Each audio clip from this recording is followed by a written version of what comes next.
Hi, welcome everyone. When was the last time that I streamed? I think it was like last Saturday or something, or it was either last Saturday or last Sunday. Oh no, it was last Sunday because we were watching the CN live stream together. It was a very good time when we watched the fan contributed stream that had a lot of you on that one day. So it's good to have all of you back again today. It's been a while. I've spent my whole school week and I'm here again on a Friday evening to stream to you guys. It's a bit of a late timing that I started, I would say, although this would be a usual timing of last year, maybe not of this year. So there's that. This is not an Ark Knight stream, by the way. This is a just chatting stream. I just wanted to spend time with you all on stream for like an hour or two to chat about quite a bit of stuff actually. Since usually after being away for like a week, I think there's a lot of stories that I'm able to share. So that's the reason for the stream. And then tomorrow, if all goes well, I'll make my return to stream the DHMO stages and also a few things on the stream as well for tomorrow. So that's that. All right, I'll be in a bit. Hold on.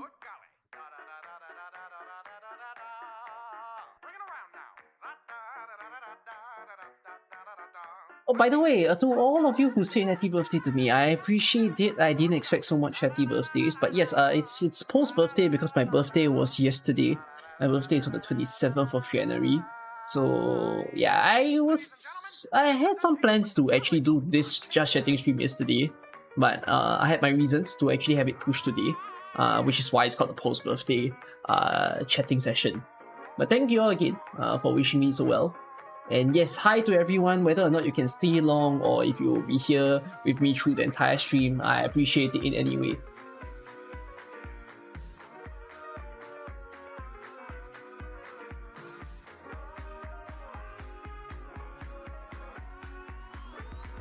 Alright, I am gonna be on.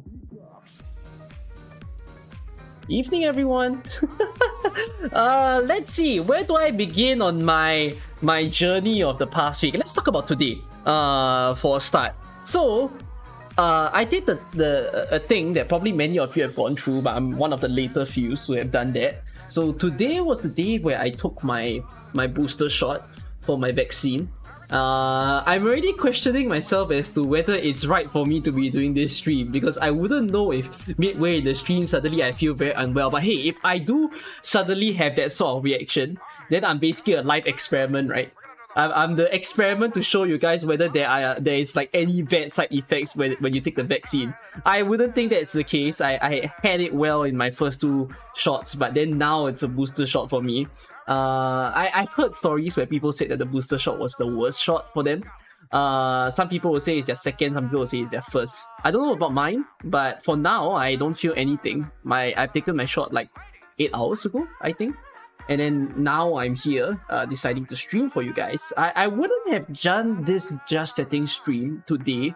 I would have done it like tomorrow or the day after if the DHMO wasn't a thing. So that's, since I had to do Annihilation stage tomorrow, that's why I decided, okay, I'll just do the just chatting stream today. Third shoot, it's a third shot. Yes, it is. I'm not a fan of needles, by the way. So every time I go into the vaccination center, you know, I always have that sort of fear in me, like, oh my god, it's another needle going through me. Right, now what's the vaccine that I got inserted up? All three of mine, I didn't mix it, all three of mine was Pfizer for mine. Yeah.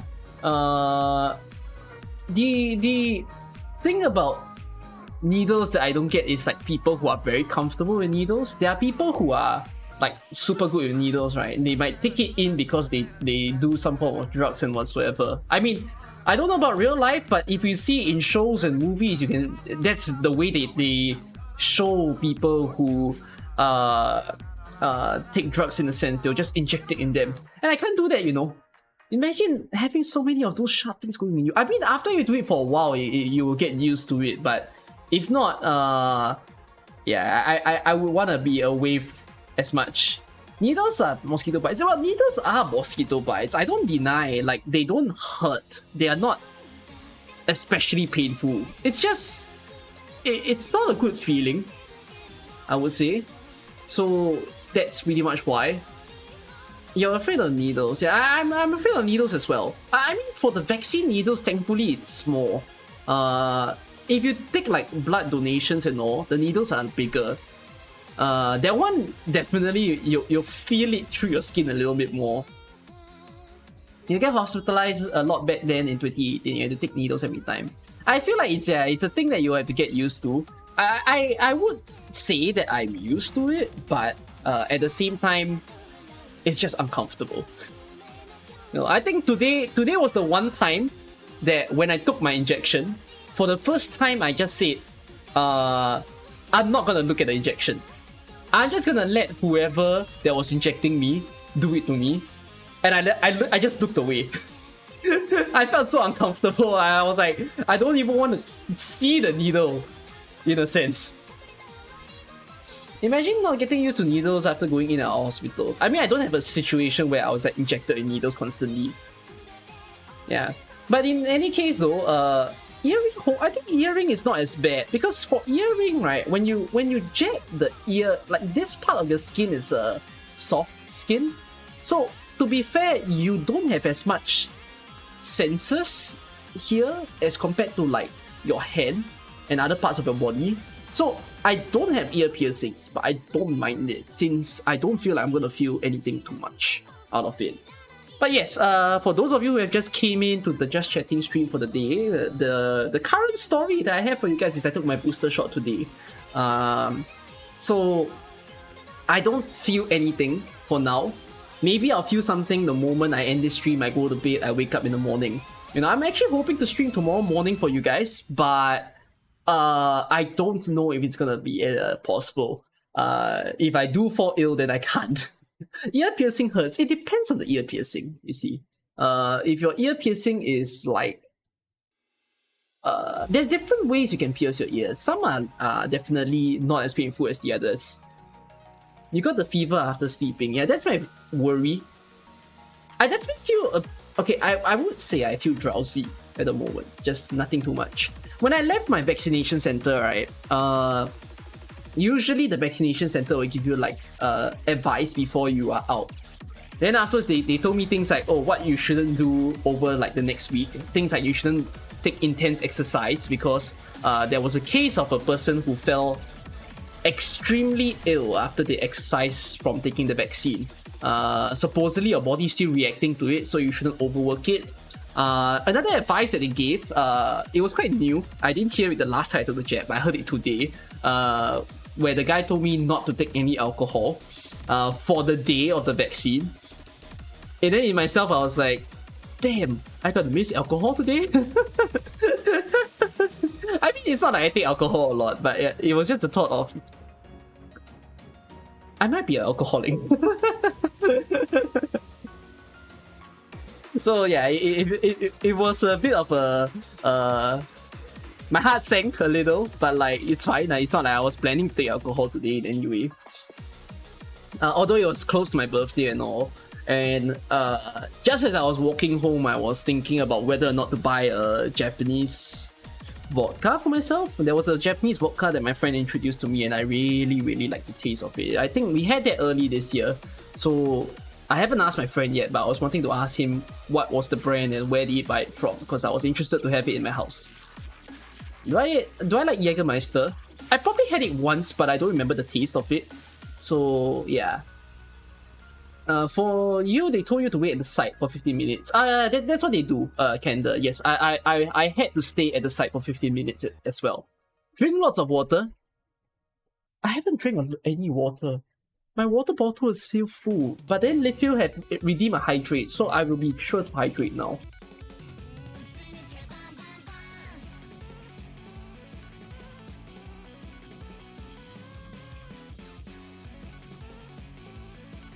You know, last year on Twitch, right? The way that I did my birthday live stream last year was that we played VR chat.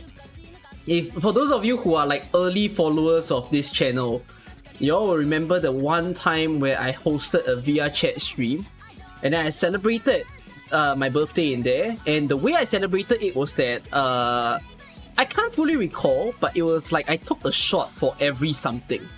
I took a shot of it was sake, I think. And I did it live on stream, but y'all couldn't see the sake. It's illegal to drink on stream.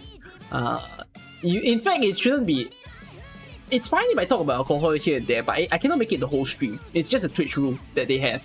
And because I was wearing my headset, y'all were seeing me in the VR chat game, so y'all don't see the alcohol that I was drinking. But I was drinking that, and I drank too much live on stream, and it's an unforgettable memory. Or if not, it was a very forgettable memory for me. Like, it was an unforgettable memory in the sense where I really lost myself on Twitch that one day. I made myself a little too messed up by streaming live, being in a VR headset, and drinking at the same time. There's probably clips of me, but there's no actual saved live stream of that day, sadly, because I didn't keep VODs at that point in time. I've only started keeping VODs end last year, so too bad you all can't relive that whole experience. But then afterwards, we carried the whole experience into a Discord call where I had like 20-30 of you watching me live with my face cam and all, and then you all seeing me go drunk and crazy for that one night. Many of you bullied me on Discord because apparently I wasn't myself when I was drunk. Even though I say it was an unforgettable memory, and it was also a forgettable memory for me because I forgot everything. Till this day, I don't remember what I did. Like, I don't remember the things I say, I don't remember the things I did. So, only for those people who were the call will store memories of what I did. Yeah, can I hold my liquor? Yes, I hold my liquor very well. I had a drinking session early this year, and I brought like 2 of my friends. No, it was 4 of us. 4, me and 3 other guys. Then one of them invited me to his house to drink. The other 2 guys that we were with were not drinkers. In fact, they don't even drink at all. So it was a fun experience in a sense where we decided to see what is our liquor tolerance in a sense. So we all drank, and I drank a lot. I remember, you know, the Japanese vodka that I was mentioning, that was the one that I drank, and like I got so into it that I really drank a lot. And I was being the guy that started to make my friends drink more. Like, I'm the kind that will say, hey, don't stop yourself, just do more. And I'll keep doing that. It was quite funny to see the 2 friends of mine who didn't drink thinking that they could hold their liquor, only to fall to it like very late into the night. Like, all of a sudden they're like, I remember I asked the 2 of them, are you both okay? And they're like, yeah, we're okay. And then eventually it just didn't look quite right. And then I just told the other friend, the one that invited me to his house, hey, go and grab a plastic bag for them. So we passed a plastic bag to one of them. The guy immediately took the plastic bag.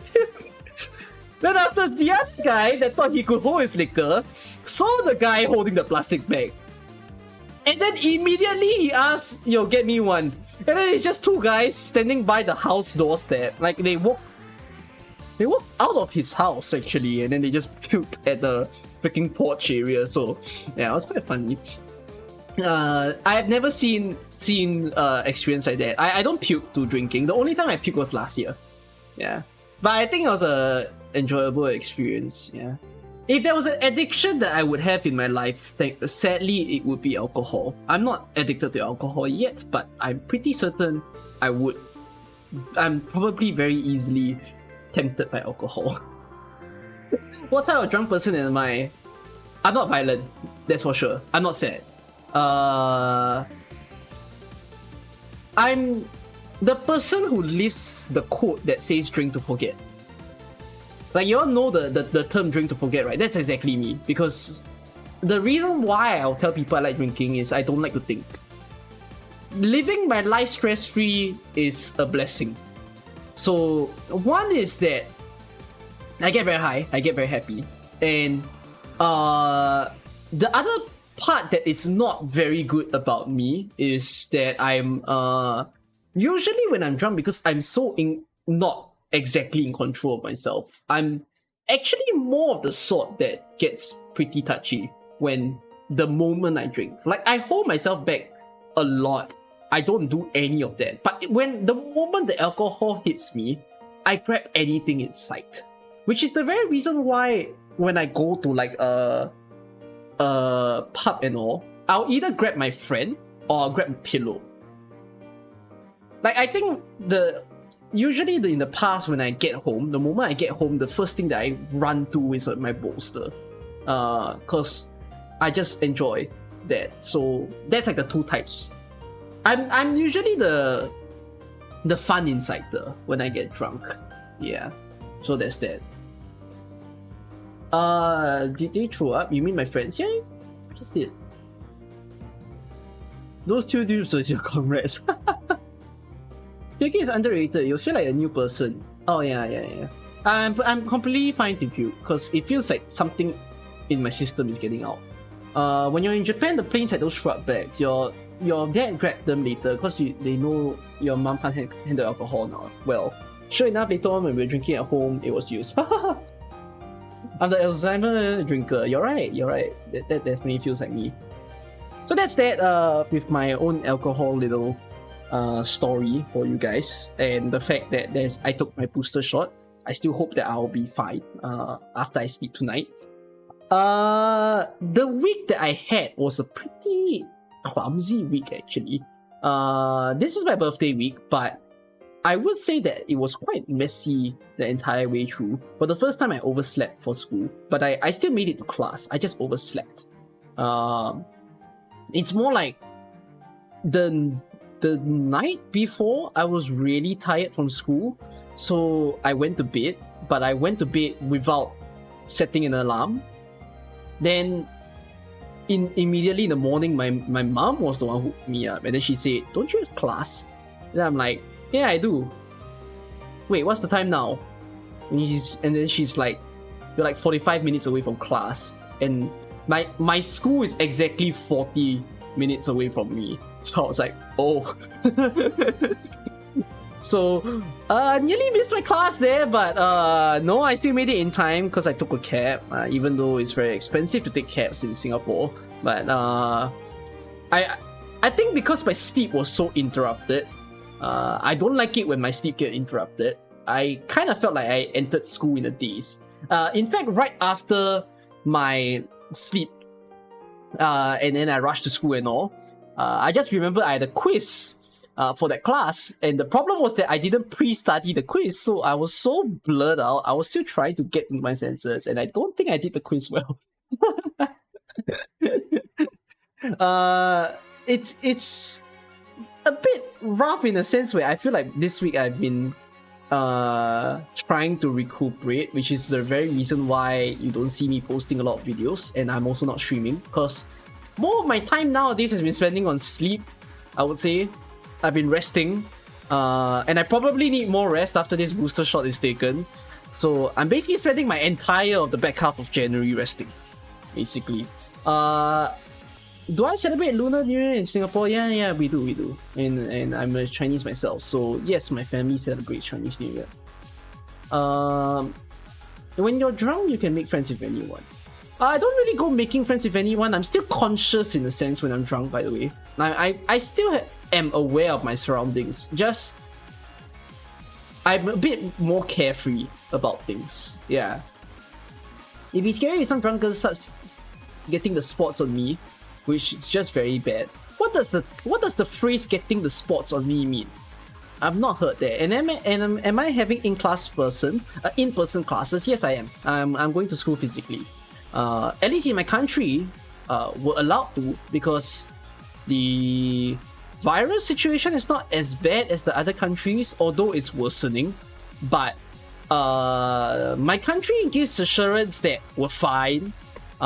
In fact, they are expecting the rise, and they're saying that they're okay if 10,000s of us get infected every single day. The reasoning is that supposedly if you're vaccinated, it's like you can get the virus, but you wouldn't get anything too bad out of it. So they're just pretty much letting the entire country infect itself. It's called herd immunity, right? That's the way that it is. So I think that's the strategy of my country now. Most countries will start adopting herd immunity. Why? Because we cannot cause these COVID cases to drop to zero, right? I think that's something that all of us have to agree to. There's no way where COVID will fall to a full-fledged zero. In order for that to happen, every single person in the world should stay at home. And I literally mean everyone. Supermarket personnel should be at home. Military personnel should be at home. Every single person in the world should be just locked down. But the thing is that it can't happen because certain things need to work. If the people working at the power plant don't work, then you don't get electricity. And people can't go on lockdown if they don't have electricity, for example. So it is impossible to hit cases zero now. And I guess that's why with all the rising stuff and all, there's only two things that they kind of have to do. Number one is to slow down the rate of infection because we do not want the hospitals to be overwhelmed. The second thing is just let it be. It's basically treating COVID as influenza or like a flu. It's gonna become something that we are used to eventually. Next time in the future, you might just go see the clinic more often because you got COVID. It's gonna be a term that lives with us, I feel. So, oh well, we will let things be. Yeah. Out of the 4 years of uni, 3 has been online. Luckily, first year was in person. 3 years out of 4 sounds really bad. My biggest concern about university being in an online situation is that you pay so much money for a university only for all of it to go online. Then you gotta hope that the online resources make up for the amount that you pay for a university, you know. Your country is fairly poor, so if many industries go home, your country will completely fall apart when it's already in bad shape. Exactly. That's the reason why full lockdowns cannot happen. And the next approach is vaccination. And hoping that, of course, it's a bit of a hopium thing. There's nothing to say that for even the strongest vaccines, right, that you hear in the world, like Pfizer or Moderna, for example, they aren't gonna be the be-all and all. If a new variant were to exist, and let's just say, what's after Omicron? I can't remember what's after Omicron. Is it Pi? So if a Pi variant or a Tau variant were to exist, that's the next Greek letter that is, then you wouldn't know if the next variant suddenly says bye to all the vaccines. You know, it literally obliterates everything, and then we go back to square one. So, yeah, it's quite hard to say how things are now, but I suppose we just live with the hope that the virus will eventually die out, because that's technically the trend, the nature of viruses. Yes. Hi, Bunny. How is the situation of anti-vax people in Singapore? Quite low, actually. If I were to say actually, I don't know. Maybe percentage of population compared to other countries with like those super high-end anti-vax groups, it might be the same proportion. But of course, by the number of people, it's much lesser. So, for example, if my country has a population of 7 million, right? And then I say like 7,000 people are against vaccine, then if US has a population of 300 million, then it's like 30,000 people. Yeah, so percentage-wise, it could be about the same, but the number of people is definitely smaller. Anyone knows what coding language I'm studying for what purpose? I mean, I can answer you, Rustic, don't worry. This is a chatting session. Feel free to ask me anything, because I'm here to chat with you. I don't intend to play any games today. I just want to be here to talk, in a sense. I am currently learning web development right now. So I'm learning HTML, PHP, SQL. I'm going to do JavaScript later this year. I'm still gonna do Python, but not currently. I'm touching Python again later this year. I'm not very certain if I'll do C++ actually. I mean, a bit hard to say. Really depends, because my course isn't computer science. My course is information systems. They care more about things that are extremely related to the businesses of today's world. So yeah. If I'm not mistaken, Omicron was supposed to be named as C, which is yeah. By the way, the name of C virus, because C exists before Omicron. In fact, C is not supposed to be pronounced as C. It's I think C was supposed to be pronounced as Ksi. Like, okay, the way you spell XI in pronunciation is KSI, so it's Kisi. But of course, the spelling is gonna make people think it's something else. So that's probably why they avoided the naming. To say that it's called the C virus, because they are afraid that it has a wrong connotation. Yeah. That's the way you're supposed to pronounce the XI. If you're wondering what in the world Novia just shared, I can share it on my screen. Hold on. Greek letters.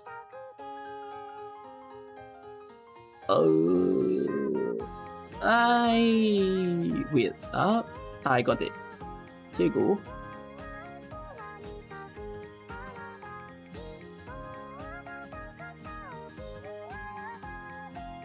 Yeah.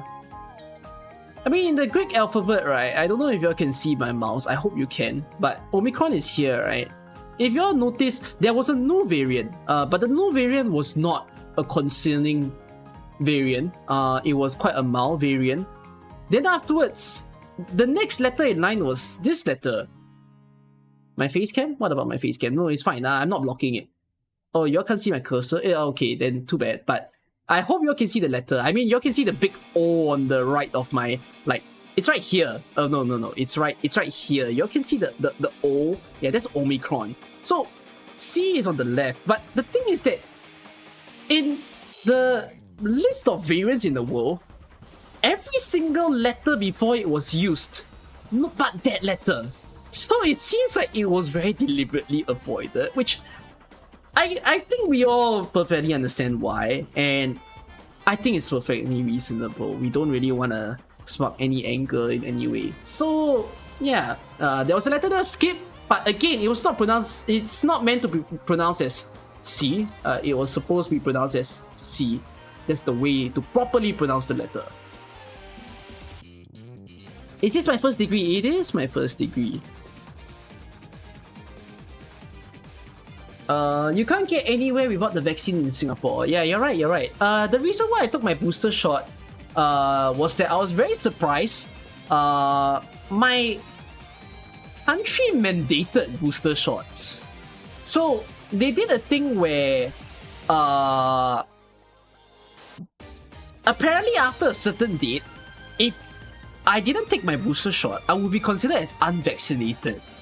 I didn't think that they would do it so soon, but they implemented it as like a law, so I was shocked and I said, okay, fine, I'm taking a booster shot then. I wanted to be a little bit slow about it, but whatever. I'll just do it to do it. Did one of you ask me, is coding hard? Yeah, coding is hard. Coding is hard, but I think I'm doing good at it. I'm quite a logical person myself. I mean, I enjoy puzzles. I enjoy solving things. So doing coding feels like I'm playing a puzzle game, actually. That's why I don't mind it. But I curse at it a lot, of course. Like whenever I get a question and I write the answers to it and all, I curse every time the code breaks. The easier questions, I don't do that as much. Later on, I start like grabbing my head and I'm like, what the hell is wrong with this? But I think it's satisfying. The moment you find the solution to the answer and you don't try to cheat yourself, right? You don't go into some website to cheat the code out. Then it feels very satisfying to solve it eventually, even though that eventually could be 3 hours, 4 hours later. In your country, we have old people who say that we will turn to the zombie after we take the vaccine. That's a bit... What the fuck? Zombies, as of now, are things that appears in movies. while it is not impossible that zombies could exist in our real life to a certain extent, because there could be parasites that actually take over our minds, and we are not aware of the existence of these things yet, but that's not the vaccine.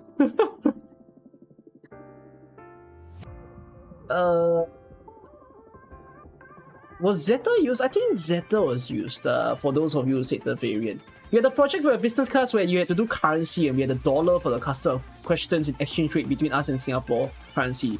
Singapore currency is very strong. So, other countries would study the Singapore currency, actually, just because we have a standing in the world, I suppose. So it's basically pronounced as Xi, but the K is silent. No, Novia, the K is not silent in that word. How am I? I'm sharing my stories now, so that will probably tell you how I am. You hated coding when you did it in uni, it was required in the degree. I mean, I will say that coding is not for everyone. That is something that within 1 year of doing coding, I come to a conclusion. It is surely not for everyone, because it is not easy. It looks okay when you do like basic programming. When you want to create your entire complex program, you want to create a game, you want to create like a database, you want to create a whole website that is functional, it gets messy. And it's kind of like, imagine coding YouTube. How about that? You know, making your own YouTube website from scratch. You do it on your own, you code every single thing. It's gotta be hell. It takes a lot of time, it takes a lot of thinking. Everything that you see on the screen right now technically is a code, right? In the computer world, every text that you see on the this is my left, right? My left at least. My left, they're all lines of codes actually. My video is a line of code. This background I use is also a line of code, and everything has to be coded in some way. And making what you want your product to be from coding is just not an easy task. So yeah. You thought my stream has been on for an hour or so. I don't know, I don't think so. I think my stream has been on for half an hour. You'd be damned if zombies do exist. I mean, we'll all be. It's not just you. We already have IR zombie ants. Oh yeah, zombie ants is a thing, yes. Am I an old man? I think so. It's 22 old. I feel old. I feel very old.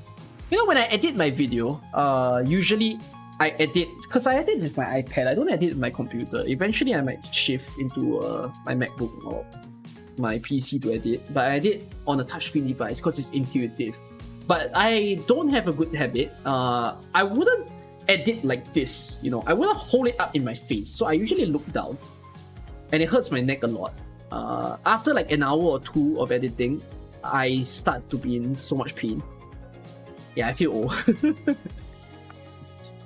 How's my video project going smoothly? Good news. I'm basically procrastinating by streaming right now, because if I'm here, I'm not editing my video, right? It is not done yet, but it's a lot of work. A lot of work. I'm insanely tired by it. I would have talked about my video. I'll mention it more in a bit. The intern that you supervised told you he quit and he'll quit the degree because it's not for him. For sure. I would even say there's a lot of things that are not for people, in a sense. It's basically how we split ourselves into things that are suitable for us, you know. Even things like psychology, that is not for everyone. Business is not necessarily for everyone as well. To work in a food and service industry, to be a cashier at a store, to be someone that tends to someone at a retail store, not everyone can do it, for sure. That's what I would say. There are people who would be better at doing work that doesn't need any social connection. People who are better if they handle projects on their own computer. And these people would not be suited if they were put in an environment where they had to be a salesperson to sell their clothes and all. So, if any of you actually do find yourself at one point and you're like, am I doing this right? Is this really for me? Of course, don't give up so quickly. You know, keep trying it. And if you're really passionate about it, you should try it, no matter how long it takes. That's for something like art, for example. Art isn't something that comes naturally. You can see people who are talented, people who seem to be able to draw things in an hour, not in an hour, sorry, but in a year, and then they suddenly like draw this extravagant anime art, manga art. But even if it takes you 10 years, so be it. It's just your own progress. If you really want to do it, then do what it takes. Yeah. What's my favorite alcohol? What's my favorite alcohol? White wine is one of them.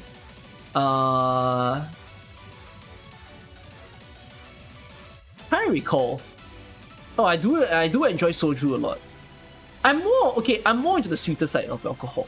I definitely don't like beer, but maybe it's an age thing. I'm more into hard liquor than beer and all.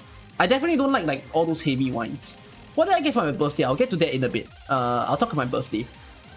Yeah, see you, Sty. You're studying hotel management and management course is really pissing you off. It happens all the time. You can't wait to see me grow a beard someday. No, I won't grow a beard, and there's a strong reason why I will not grow a beard. Basically, I'm an Asian, so Asian beards don't turn out well.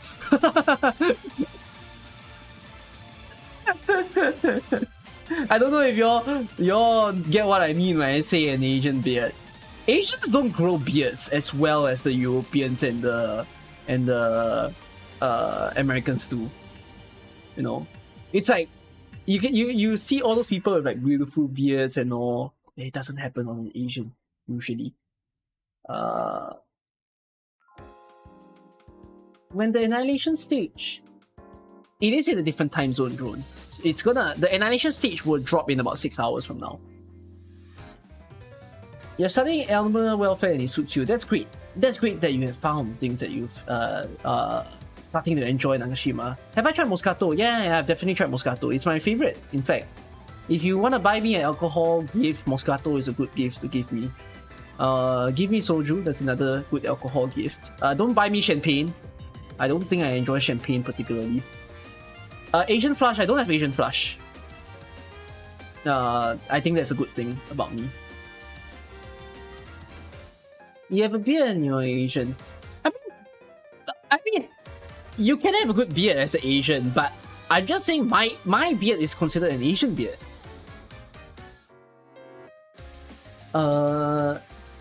Second year of med school, it's hard. You've always wanted to become a doctor. You're doing quite well. 9.8 out of 10 average. That's great that you're doing well.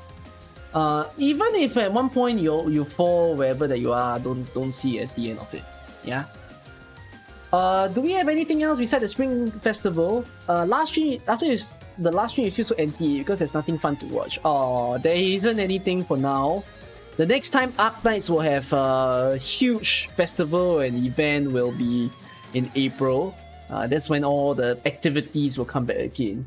And even from now till Null Alter, I mean, the only exciting thing is like CC7 that we'll enjoy in the game. The other events are on the smaller size. Vigilo is very fun though. Vigilo is definitely an enjoyable time. There's gonna be bigger stories like Pioneer Silver Trees. Pioneer Silver Trees is quite a big story to be added to the game. There's also gonna be Chapter 9, right? If you consider a new chapter as a big thing, then yes, that's gonna be a huge update as well. So yeah. If not, I don't find it.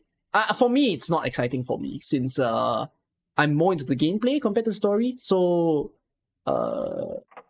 it's definitely not the peakest of nights. But the peak for me really comes when IS2 enters Arknights Global.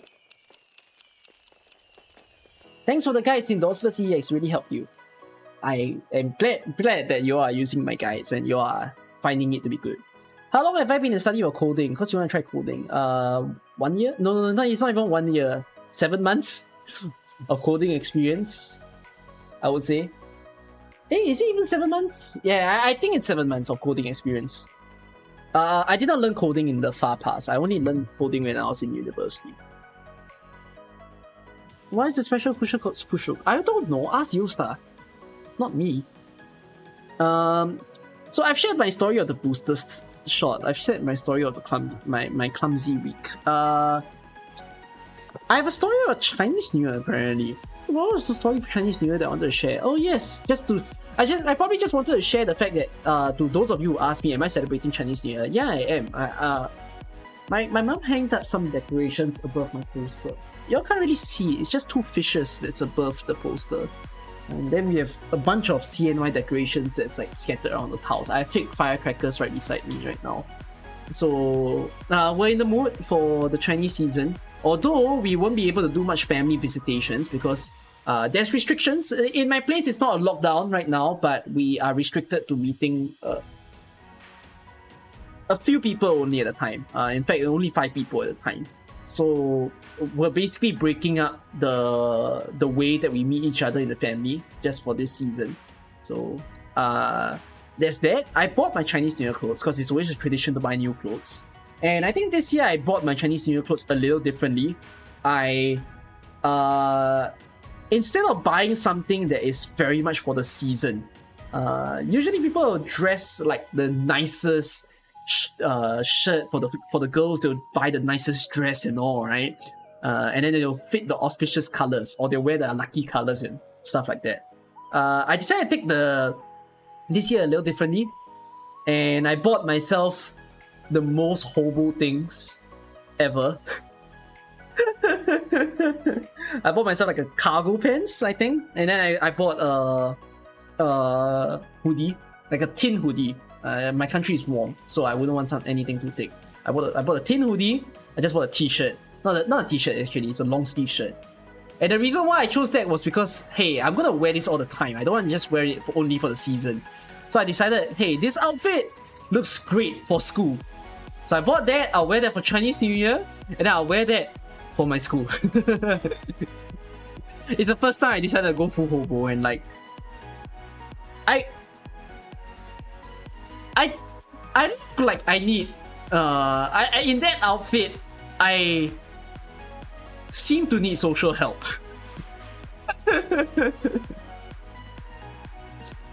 Whenever your friends ask about AK because he's new to the game, you just throw beginner guide. Oh, you can just wait up for my Arpedia that I'll make soon. NTR Knight or Ling? I like Ling more. My luck, I don't know about my luck this year. It's hard to say whether I'm lucky this year or not. Most of your CNY clothes are from online. I'll probably do that next year onwards. I want to buy more of my clothing from online. The prettiest that you've ever been is only on Hari Raya. I mean, it depends. If you guys are Chinese, then of course you'll be celebrating for the Chinese New Year occasion. If you guys are my fellow Muslim friends, then you guys will be celebrating your Hari Raya season. That will be in the later half of this year. And then if you guys don't celebrate either of the two, if you're in America, if you're in Europe, more often you'll be celebrating Christmas even more, right? So it really depends on your own family tradition, your own culture, that is. Which for me, I guess, is CNY. It's time to take the doctor's clothes and do a cosplay. I had a friend who posted on his Facebook that he had a doctor's cosplay and it was like rotting in his home. So he didn't mind lending it to people.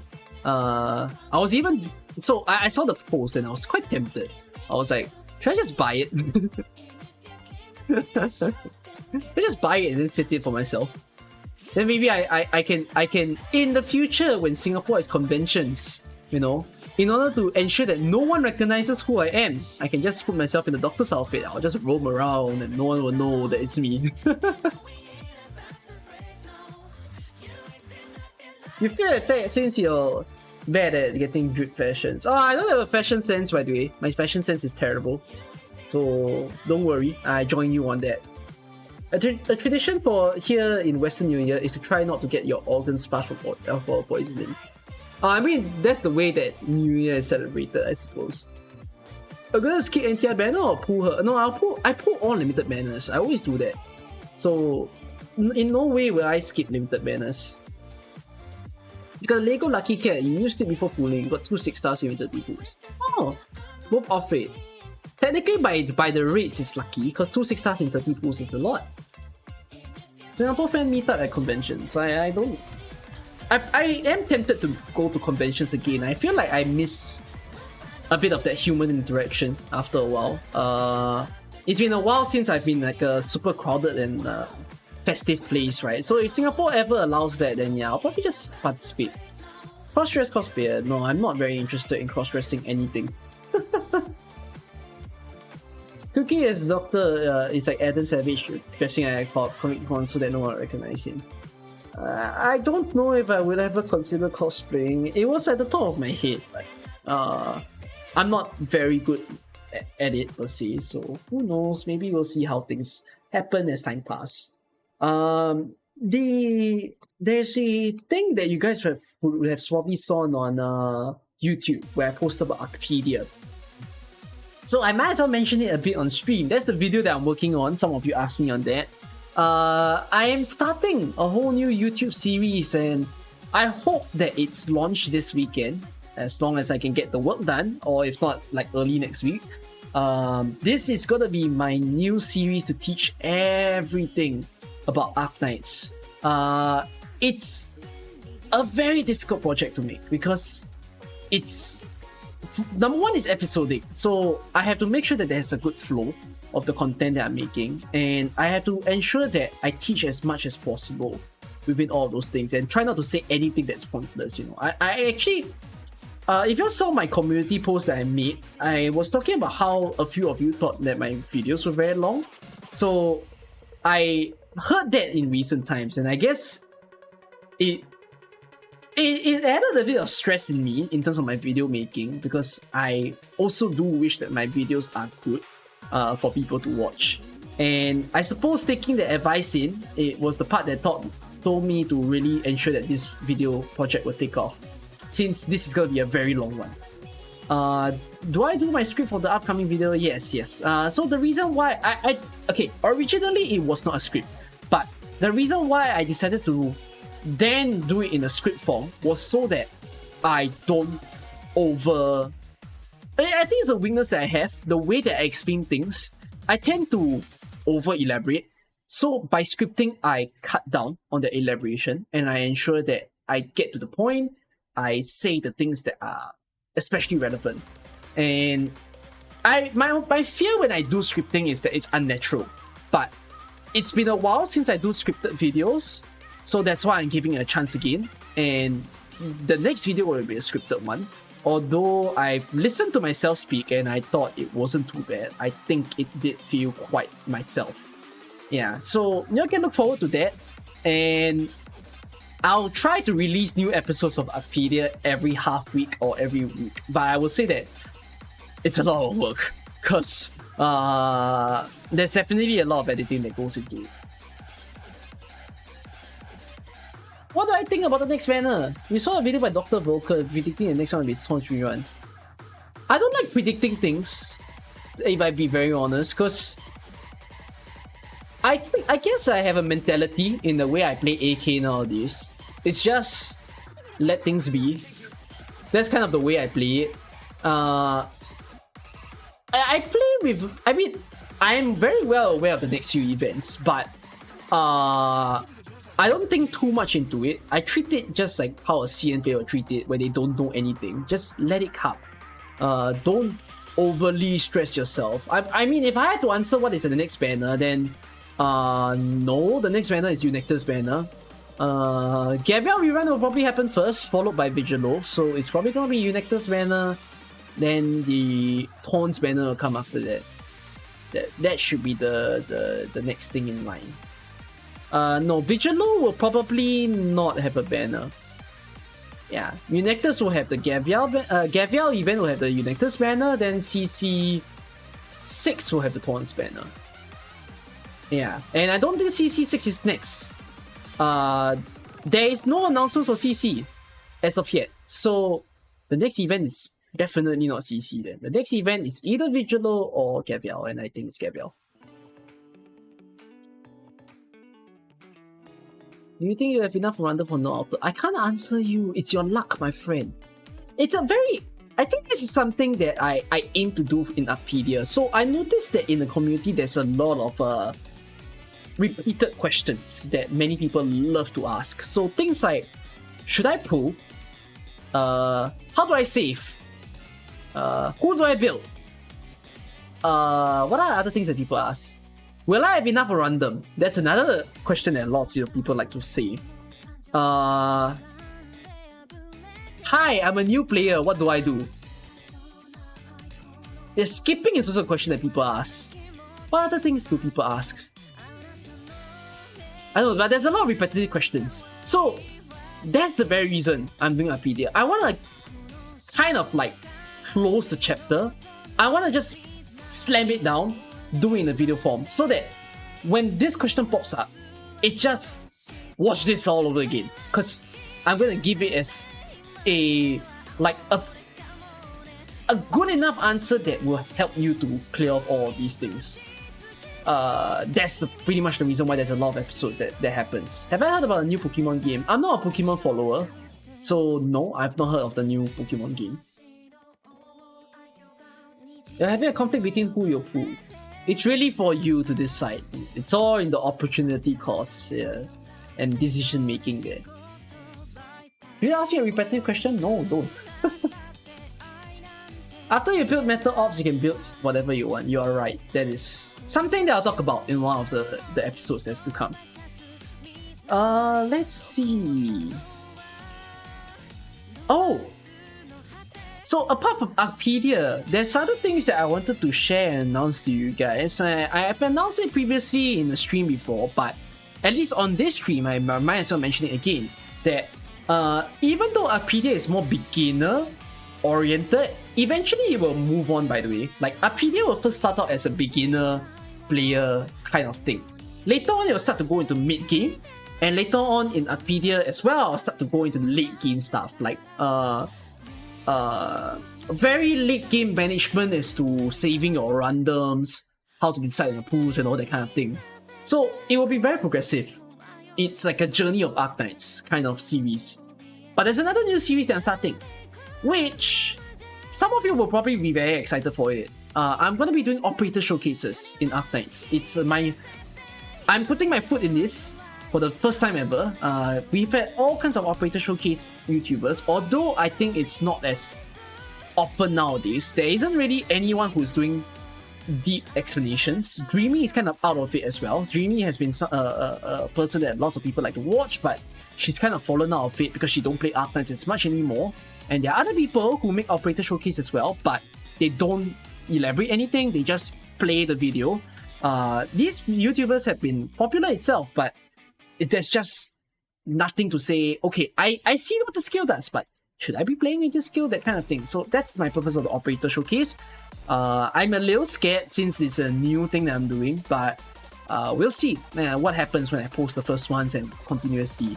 But the way that I'm making the operator showcase, by the way, is that I'm gonna start the operator showcase with operators that have modules. So if an operator don't have a module yet, I'm probably not gonna do an operator showcase of them anytime soon. The very first operator that I am doing for the first episode is Seed. Then once I'm probably gonna do Scene, Magalan. Then I'm gonna move forward to... I'm probably gonna move to Bagpipe. After that, Phantom. I'm probably gonna do the fast speed boys, so Gravel and Red. And Maya will be a bit later for me. I need more time to investigate Maya. And it's gonna be very difficult to make operator showcases, because operator showcases needs me to film an appropriate run. It needs me to get the numbers right. It needs me to be very clear as to what to build, what to not build, and all that kind of thing. So it's not gonna be easy at all. This is extra stuff on hand. Will I do ones for upcoming operators? No, I'll only do for those released. Secret. For upcoming operators, I still do shoot you pools, right? That's a video that I do. I'm thinking about how to improve the way I do shoot you pools, because I have heard that my shoot you pool videos were too long for people. I'll think as to how can I shorten the explanation to make it easier for people to do. That's that. So yeah, that's one of the new series that y'all can expect. There's another thought that I had about guide making, which was I don't do annihilation guides if you're so. Like, I don't do any of the annihilation stages and do only 1 6-star. Although in recent blank, I'm about to take this ruler and smack you Asian style, because DHMO only unlocks in 6 hours from now, so be patient. You'll get DHMO later on, alright? Yeah, but I've never really done a lot of MO stages guides. I have not done Annihilation 4, 5, 6, 7, 8. So it's going to be a thing that I'm considering whether or not to make as a guide. I may be making a Casimir's guide. I may also make an Under Tights guide. So I'm referring to Annihilation, by the way. But I'm very scared for DHMO. Because DHMO, what does MO stand for? Good question, I never knew. DHMO looks very difficult. I mean, remember the big ships and all? If there's like gonna be 10 of those big ships striking in, it's frightening. So I don't know if I can think of a plan as to how to do it with 1 6-star. That's what we're gonna explore tomorrow. If I do stream tomorrow, that is. I'll see if I can figure out a way to make a guide for that. Yeah. It's very sticker reliant. I know it's sticker reliant. Yeah. So we will see the journey, and if I happen to complete my DHMO experience fast, then I will probably do Casimir's in tomorrow's stream as well. I have a plan for my Casimir's guide already. It's just I haven't fully refined it to be locked in, like fully usable later on. Make sure you collect all the stickers by then. By now, most of you will have all the stickers. Anyone don't have all the stickers? I cannot believe you don't have all the stickers. Because if you don't have all the stickers, it just means you haven't been farming. And you haven't been playing the event for the event. Everyone here should have all the stickers. Unless you're missing one and you're that unlucky, but I would believe that the killer will give it to you. The grinding the stickers is painful, sure, but you'll get it within like 1.5 weeks or 2 weeks. It's not that bad. Anyways, I think that's all the things that I want to update for Arknights. I'm so sorry for smacking you, Kelsit. I wanted to open up another topic. This is not Arknights related, because it's my birthday, supposedly, right? It was my birthday 2 days ago. It's currently 29th January, and my birthday is on 27th. So, I think there was a lot of thoughts that went through my head on my birthday. My mood on my Thursday, on my birthday wasn't very good. And there's some reasons for that. By the way, usually I make it a point where if my own state of mind isn't good, I will not make myself stream. It's not good to stream in an unhappy state, because when you do that, you will make your own viewers very discouraged as well. So that's not something that a streamer should do per se. Don't leverage on your own demise to think that it gets super views. And at the same time, when I'm not in the mood, I also tell myself not to make videos. So the birthday day itself is supposed to be a happy occasion, but for me, it wasn't all too much of a happy time. I had a lot going through my head, cause things aren't very good with where I am right now, if I be blatantly honest. In terms of it's not something that I would elaborate all too much, but in terms of a financial standing of how life has been, it's uncomfortable. That's how I would very briefly describe it. Like, it's not something that I think about a lot in the past. Like, I care about my own financial status, but I guess in looking at the way things are at the start of this year, I'm a bit concerned for my own family, immediate and non-immediate family. So it all kind of happened within my birthday week, and I guess that was the part that started to make me think even harder, like, what am I supposed to do in my life? how am I supposed to contribute to ensure that my family is okay? So that was one of the part that got my mood to be a little down. And I guess the part that it further made it plummet was the perception of her birthday. There was a newspaper article that I read recently. So the newspaper article is called Parents Are Destroying Their Children with Birthday Presents. I don't know if you all get what that means, but that was the news headline. It intrigued me because my birthday was within this week. And I'll share the story as to what the newspaper meant. So yeah, in this sense, right? Yeah, the word destroy meant spoil in the headline. So what they meant was that they weren't saying that they're destroying their children. In fact, the news was saying that parents are destroying each other. In Singapore, in kindergarten, there is a thing whereby I might not concentrate if there's music. So let's turn off the music, alright? I hope you all don't mind. Yo, it's silent. You all are hearing me in my zone. This is how my house sounds like. So in Singapore, we have kindergartens. Like that's where the 6-year-olds, 7-year-olds first go to school and all. And the depiction was that when a child's birthday happens, somehow certain parents in my country would do a thing whereby they would give goodie bags to other kids. So for instance, if there's a kid's birthday, right, they'll prepare all the goodie bags and they'll make sure that everyone of their classmates get these goodie bags. That's something that I experienced in the past. I remember that being a thing. It's either the teachers would do it or the parents would do it. But then apparently in recent times, that sort of behavior changed. And the way that parents kind of try to celebrate their kid's birthday is that parents may start to make it more extravagant than what it is. So within that article, they wrote stories of how there will be parents that will buy like very lavish birthday cakes. And they will go to the school specifically to kind of like publicly announce that it's my kid's birthday. So we bought all of you a giant, beautiful cake that you all can enjoy.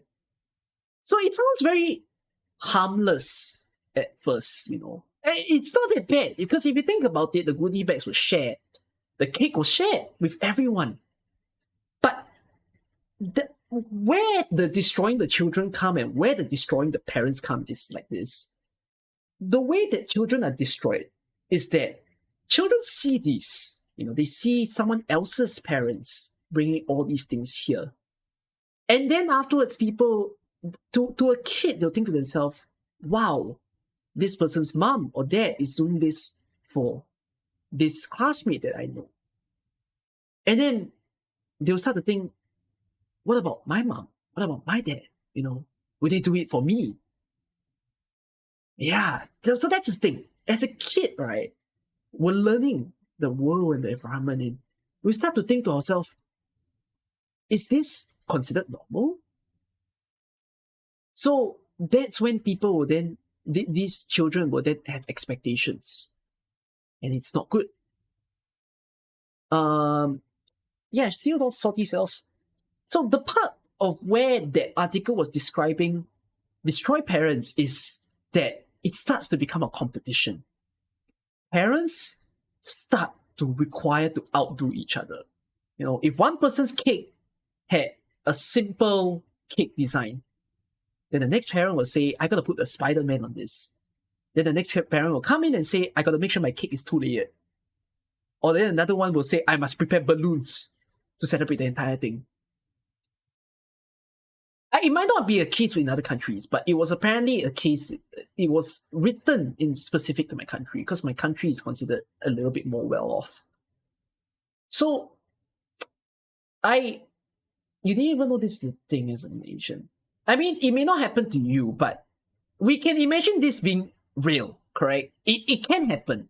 you don't even need to think of it as birthday parties. Think of it as the fact that we in our life, we get interested by other people's things, right? You go to school and then you look at the person beside you. His pencil case is nicer. His bag is nicer. And then he got a cool water bottle, like the water bottle that can squirt into his mouth, all that kind of thing. Or you see the kids wearing like super nice shoes and all, like the shoes had a little bit of color while your shoe is white. You start to compare as a kid. And then you start to think, why can't I have these things? Why can't that be me? In that sort of sense. So why I'm describing this article is that I was relating it to myself a little since it was my birthday week. So I'm not one to celebrate my birthdays, actually. For my past history in life, I don't really throw parties and whatsoever. The only time I remember properly planning for a birthday occasion would be when I was 18. Because in my country, when you're 18 years old, it's considered, the age that you can drink alcohol. So I shared with my friends, like, hey, this is my age right now, and we might as well have like since those of my friends were older than me, so I was just asking them, since it's a legal point in time, you might as well take me somewhere, celebrate my birthday together while also having my first taste in alcohol. And that was the only time that my birthday was especially planned. So other times like that, I don't really hold like parties. But I would say that in the younger years and even as I get older, I get a little envious. It's not something that I can help, but social media is a thing. And when you look at social media, you see people's good lives and all. And I'll see stories of people who, go to a person's place, they throw like a mega party. Their house is fully decorated, or they book a place, like a hotel or something. And then you'll see pictures of them having all the wine, all the cakes, and all the good stuff. So I get a little envious, like, I don't celebrate it, but in me, it's something that I wish that I have, I suppose. But I think being in the state that I am, it then starts to, you become quite quick to then blame people for the way that you are. It's like I'm not having any party now. Is it because I didn't plan for the party? Or is it because my friends didn't plan for me? I start to have these kind of thoughts. Like, it's not, one thing that I would say to a lot of you over here is that some of you may think it's not a good thing to think that people are meant to do things to you, or people are supposed to give you things. You shouldn't think of it in a way where you expect it. But it is not bad to want to have that feeling. And it is not bad to think that things should be all in a give and take. Because that's just how it is in life. For me to make the videos that I do, I don't work alone. Without the help and the assistance of people who make my thumbnails, some of my editors who make my videos, I wouldn't have the things that I do. And it's because of that I ensure that that appreciation is also being shown back. So back to the point of birthdays here. Because I had a bad kind of time over the past week, as I mentioned, due to financial situation and all. And I guess that mood then got me to feel a little bit down for the fact that I didn't really, do anything for my birthday and all. People have wished me happy birthdays and all. Like, I thank you all for doing that, although my friends have also done that for me.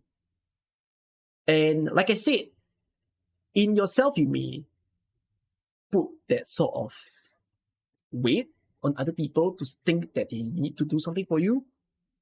Initially, that there was that sub feeling, but after a while, I started to think about the fact that, do I celebrate people's birthday? And I don't necessarily do that. For one, right, as a person, I don't um remember birthdays very well. I There was a period of time that I tried, by the way. So last year I did a move where I asked my friends for their birthday for their birthday, and I wrote it in my calendar. And I try to make it a point, whenever their birthday hits, I at least wish them happy birthday. But after a while, my calendar kind of got like wiped and all. And even though I still had some records, I got so busy that I didn't really take note of all too many of that. And uh I don't necessarily always remember to give the greetings to people. And even more so, I don't participate if, let's say, they do anything. And I think there's a part of me that feels pretty bad about my inability to celebrate birthdays for someone, because I'm not exactly someone who is in, say, a very affluent family, meaning to say I don't have a lot of money. I think for much of my life, I always felt a little low that I don't have the ability to give to people. Like, I don't have the ability to give things to my friends. There's many, many people who I know in my life. And if I were to give a present to someone, I would think that if this person gets a present, everyone should get a present. Like, it friends will compare a lot, right? It's like, if you give a gift to friend A, then friend B will come and say, you gave it to him, so what about me? And it's with that thought that I kind of hold back, and I try not to even give any gifts so that people become expectant towards me giving. But it's like, okay, then let's put it in the case. Then how about I satisfy everyone? Then if I were to satisfy like tens of people that I know in my life, it's gonna be a lot of people to handle. At least that was like a thought that I had when I was younger. So that would be like a lot of money to be spent. There's always a thing where people will say, you could have just made gifts. You can craft gifts. You can like write and all. That's not my thing. However, I'm not very good. I'm not creative enough to do drawings, to do handicrafts, to do like letter writing and all. So it's quite sad, but birthday gifts have never really been a thing that I exactly do. And I guess to reconcile my feelings, that sort of thought where my birthday isn't being celebrated and all. My family did celebrate for me, by the way. They bought me a cake. Although I didn't properly celebrate it because of my mood was so bad, such that we shifted the celebration to today, because my family understands. Not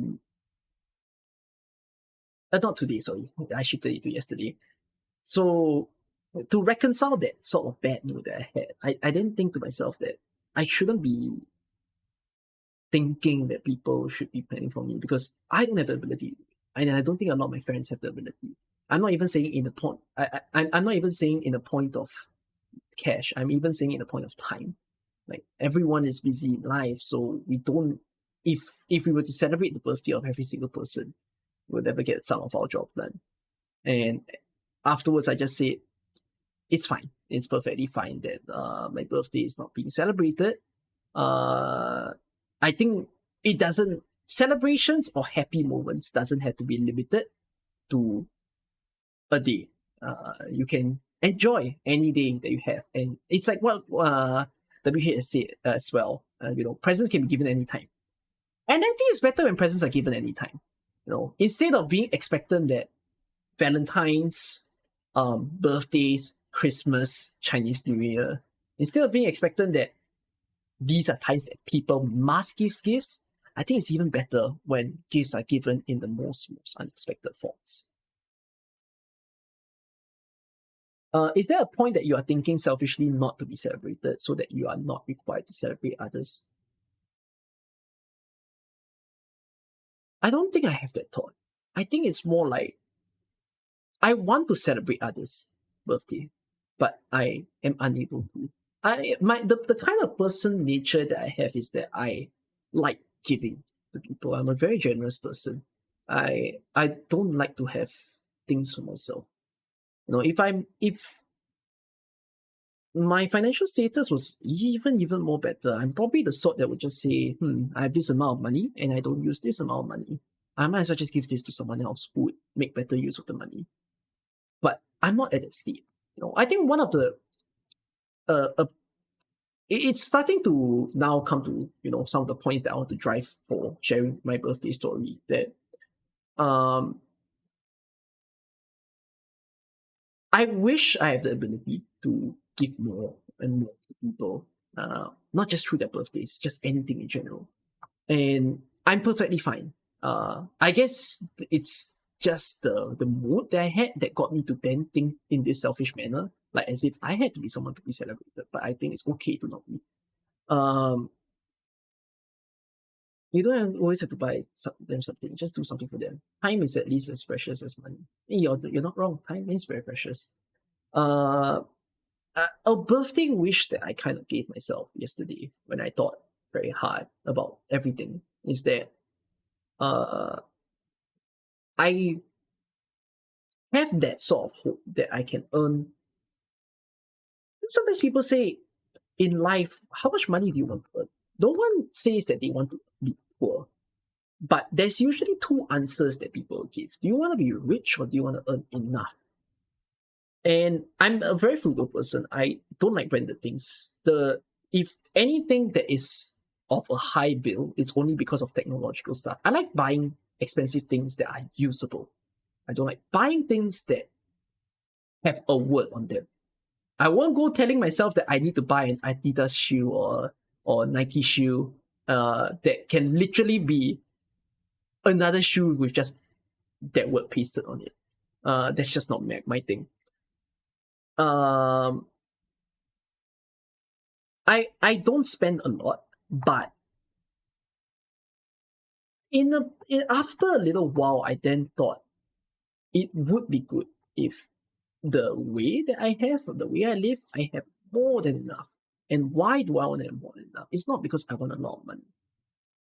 If I do want a lot of money, what am I going to do with it? And then I say to myself, if I had more of these things, I wish I can be the person to give money to others. I shared my financial situation with a close friend of mine recently. Like I texted him and all. And then he heard, and I'm a very emotional person. I don't want to shed tears. So I manage myself first, yeah. But he messaged me a lot after I shared my financial situation. Uh there's a few texts that I will share, not on the screen, just to see. But he then told me, hey, if there's anything up in my life, and I'm really, really in need of cash, then I can borrow money from him. And he meant it literally in the thousands in my country's term. I was very surprised because I don't need to borrow. I wasn't in that bad of a situation, but I was even more surprised that it came out of his mouth. And then he made me think a lot, and I just wrote to him, I wish I was him. You know, uh, I wish that I'll grow in my life to become a lender. I want to have that status, to be someone who is ready for others. I've shared before in a previous Just Chatting stream. One of my uh idols or people that I see as my role model is a host, a Korean host named Yoo Jin Suk. There are many, many qualities of him that I like and I wish to adopt from him. He's an entertainer, an extremely charismatic one.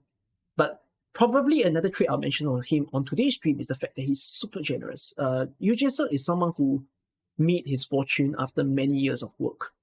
And eventually he became someone who really looked out for his colleagues, for his peers, and every single one of his friends.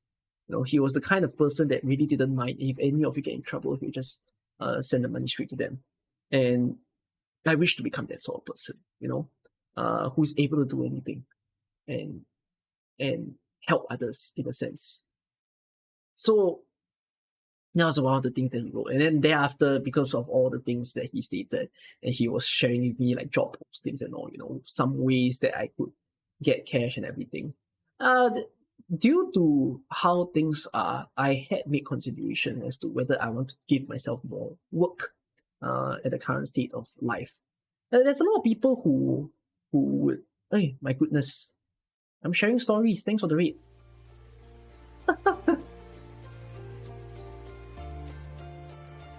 Welcome.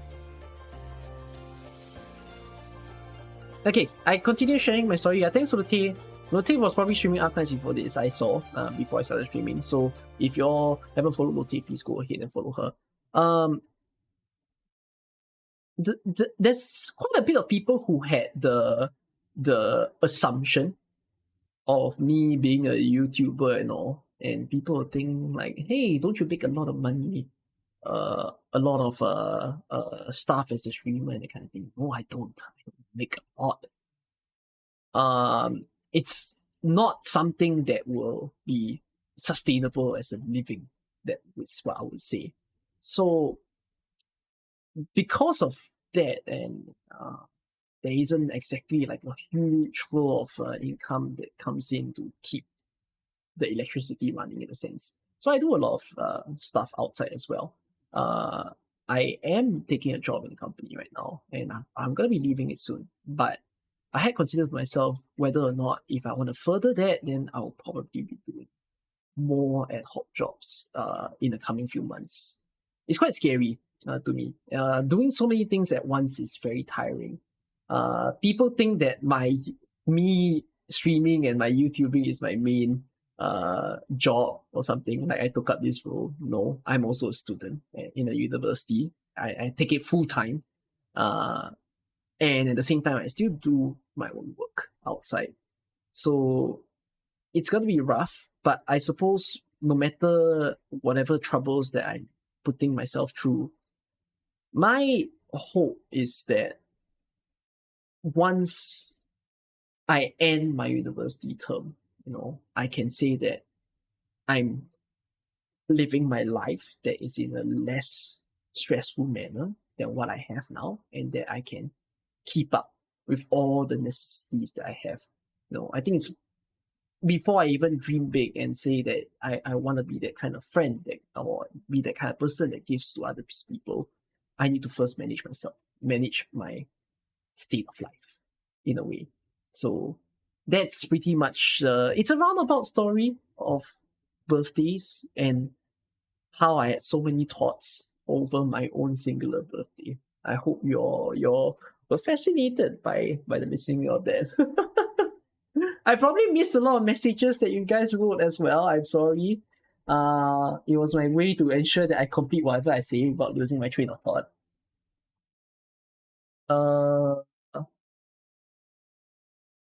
I see that you all are sharing the goodie bag story, and I'm surprised it was outside of even outside of Singapore. You all have that as well.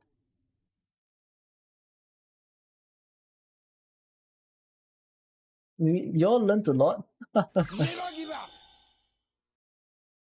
You kind of feel bad because you think you remember asking your parents too much. I will never ask my mom a lot, per se. The only thing that I ask of my family or even anyone in my life is have control of your life.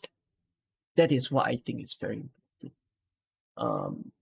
You can rest if you declare that you are resting, but ensure that you know what is happening around you and take control of it before it takes control of you.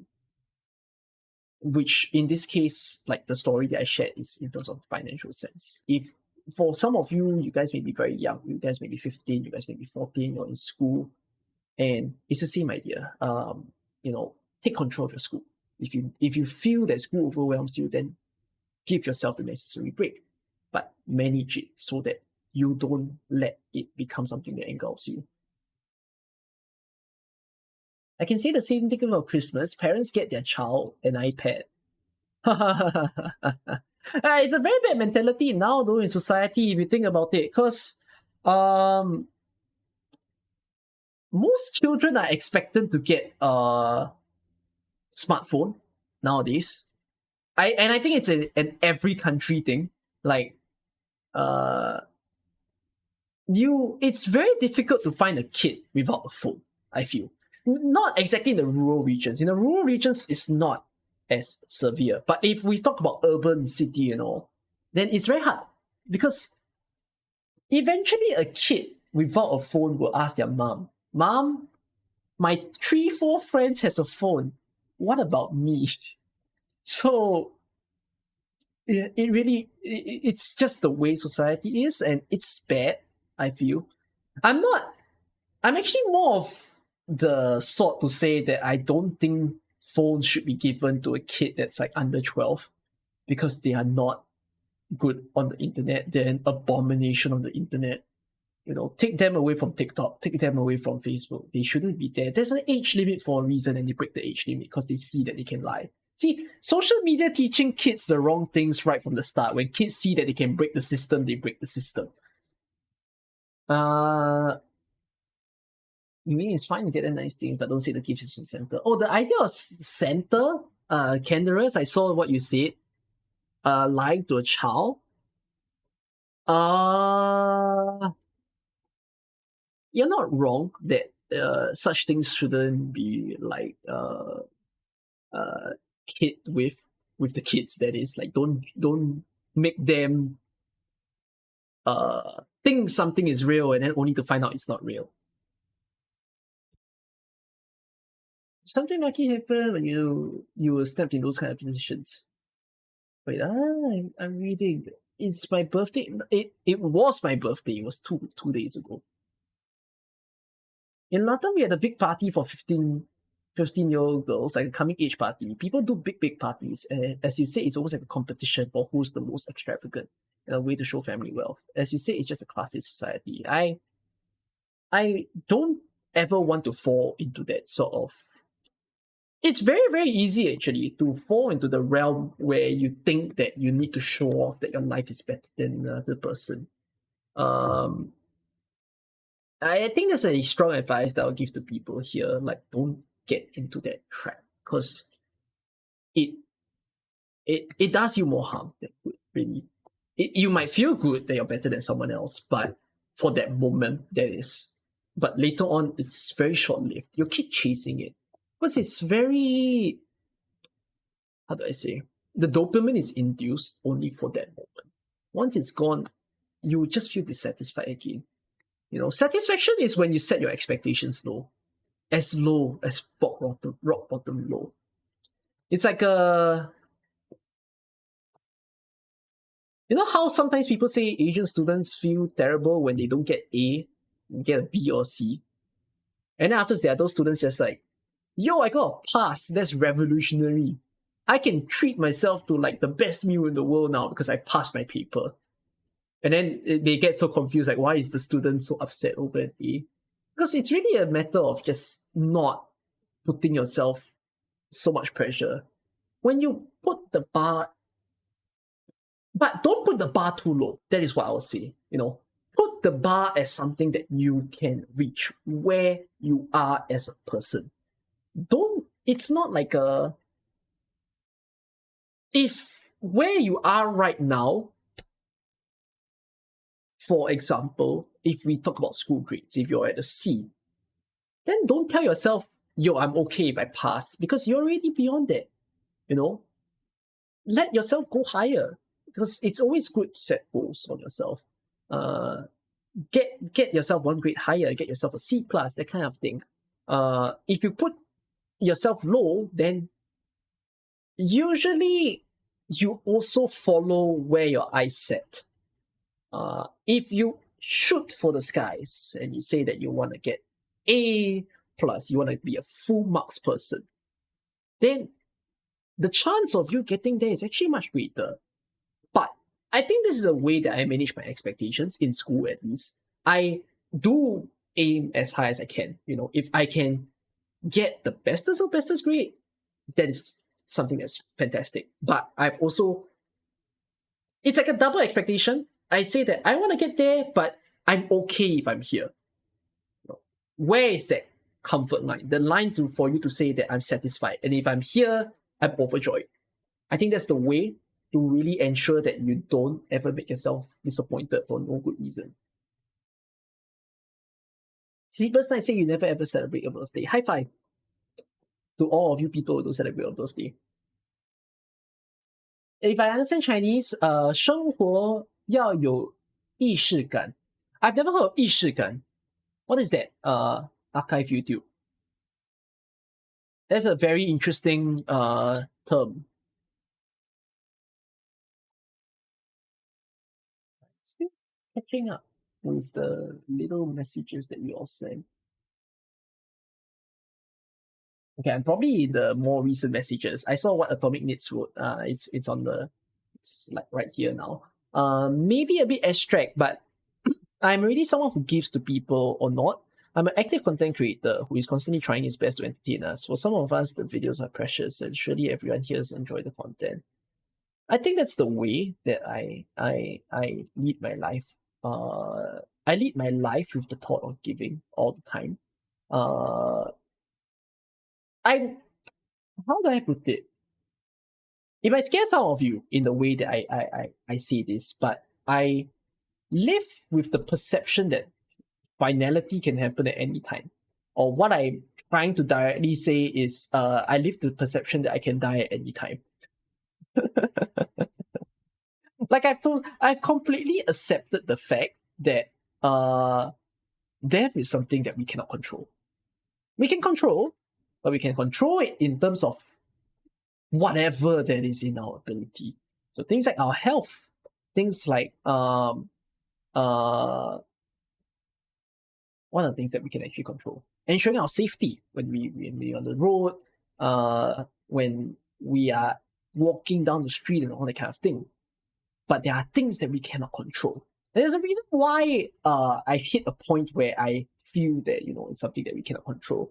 There was this show called 1,000 Ways to Die, I think. I don't know if any of you watched that. It's a very old program. I don't think it runs on television anymore, and I also don't think it should run on modern day television. But it was a show that was depicting the many ways that people were killed in the weirdest of manners. So I didn't watch the entire program, but I watched like snippets of it, like 1 or 2 episodes of it, and the people that they showed were really they really did die in the weirdest ways ever. So one of the ways, right, that was shown in the program was that I think it was a kid actually. So it was a skateboarding kid, and he skateboarded down the street and all, and for whatever reason, he bumped into a fire hydrant. But all the stories are real, by the way. So he bumped into a fire hydrant. The fire hydrant burst into the air. And afterwards, he was so shocked. I think he stood still. Either that or he moved. The fire hydrant flew in the air. And fire hydrant is made out of that whole hard material. Oh, however, I don't even know if it's lucky or unlucky at this point, but the fire hydrant landed back on him. So that's exactly what happened. And apparently it's like, based on the program, it's a real story. So I watched that when I was like 15 or 16 years old. And like, I think at 15, 16, it was very hard to think, It's like, what the fuck did I just watch? It's so gruesome to think about it. But it can be gruesome in your imagination now. But I don't want you all to think of it as a bad thing, per se. But it was a thing that I guess, like, I internalized it and I really make it myself think. And that's when I thought, damn, you really don't know when it would happen. It can come just at a very unknowing time.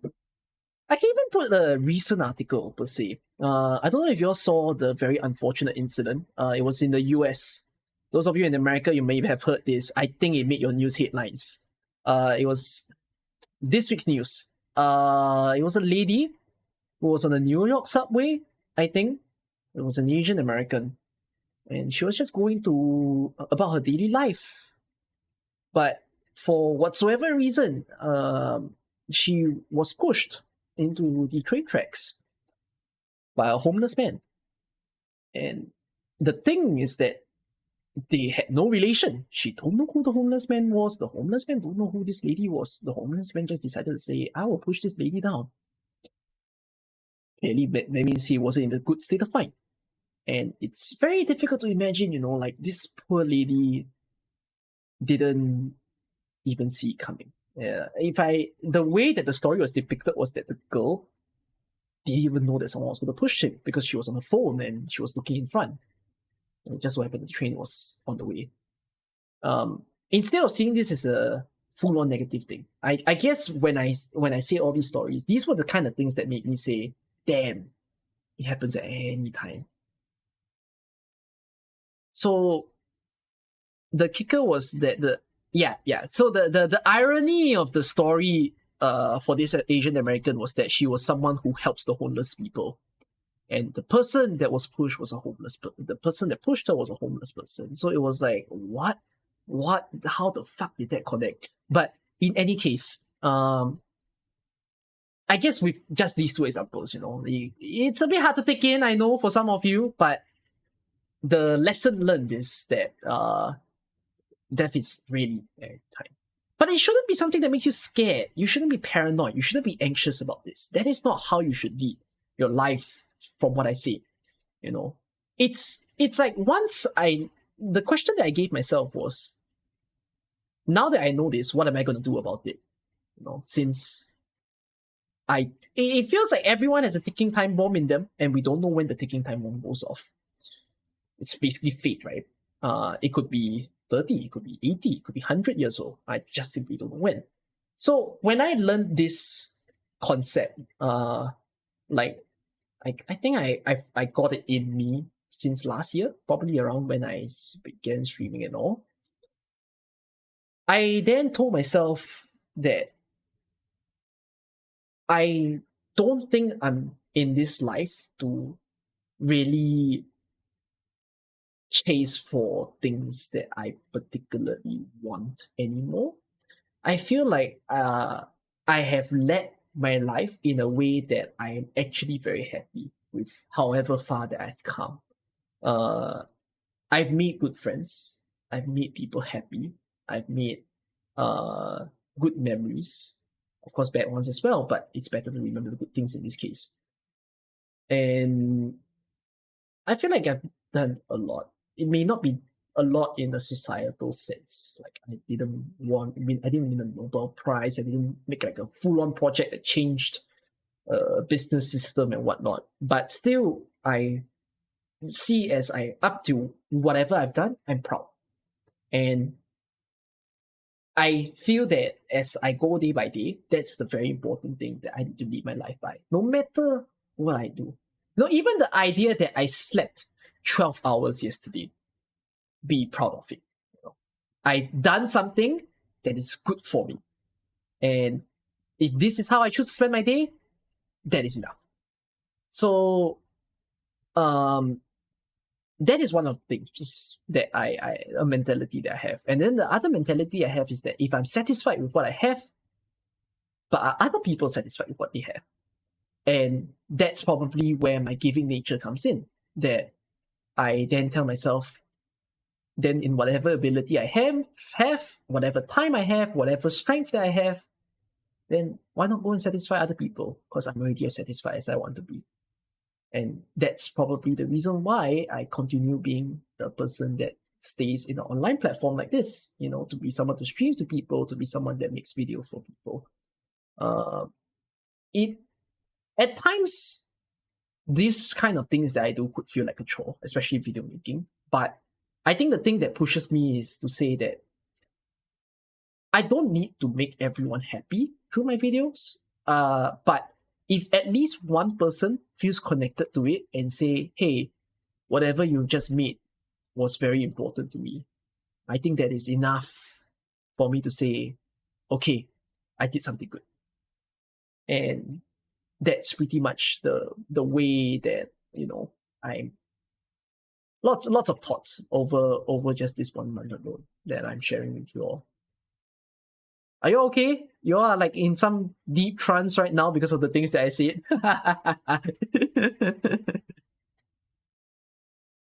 You got a part-time job that's the start of this month.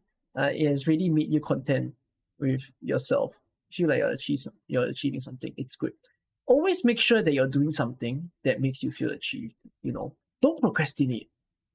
Like if you are in a state of mind where you feel like, damn, my life isn't going well, I'm not doing good things and enough, then don't delay it. Just let yourself do it already.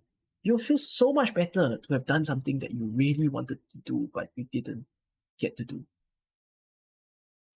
Yeah. Sometimes you have these talks with your close friends. I have these talks with my close friends as well.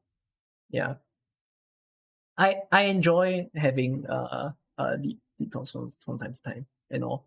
I saw your birthday message, Pepro. I did not reply to it immediately, but I'm thankful for what you wrote and the fact that you see me as a very different YouTuber from the others. Don't worry, I've read it. At least I can say it verbally to you now because we're screaming. You're in deep thought. I don't know what's going through some of your heads. If any of you have things that you all want to share, or if you have questions as to the kind of things that you want to ask me, like, hey, Cookie, what do you think about this situation? What do you think about that? What's my mentality to it? You can ask me, because I think that's the opportunity of doing a just chatting stream. And I don't do this all the time since people are more interested to watch me for Arknights or my reactions into games and all, right? Because that's more entertainment rather than thinking of these level of stuff that you don't want to talk about every day.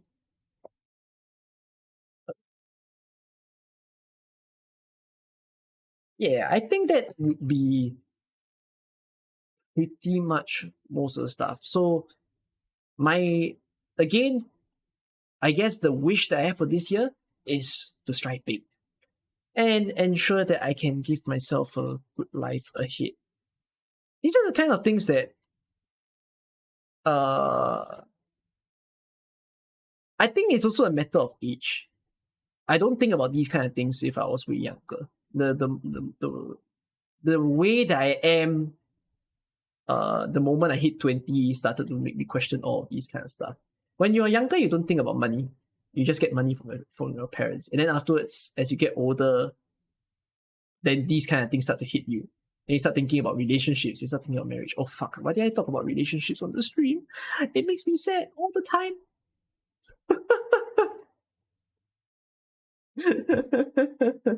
Oh, for reals though. It does make me sad all the time. Because for one, I'm someone who haven't had a relationship for the longest of time.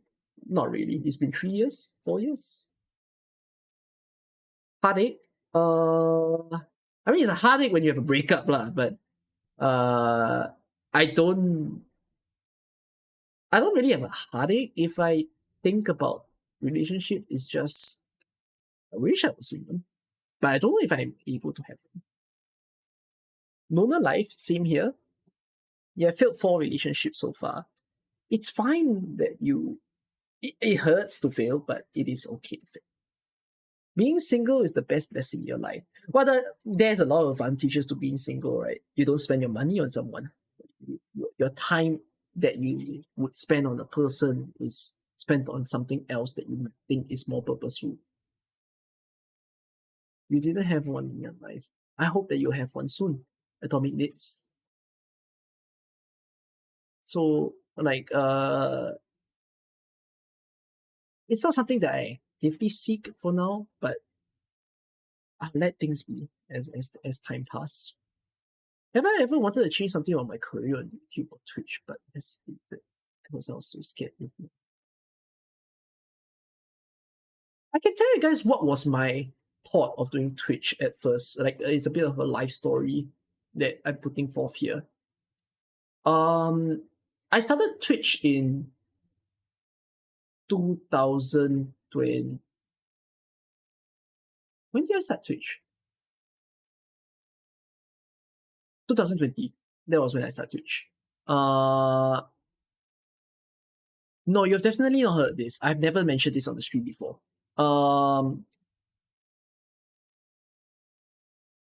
People would have heard the story of how I didn't have any viewers at the start, but when I first did Twitch, I had a very different plan. You know, I'm someone who thinks very much about how to get people to watch me.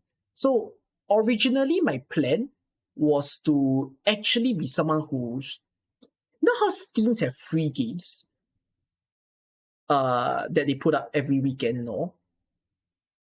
And one of my thoughts that I had was to do a stream made out of all the free games that Steam have. So I wanted to do it like a review kind of stream. So I'll play the games for like 2-3 hours every weekend, and then afterwards people will just join. I thought that was a good way to get people to watch me on Twitch.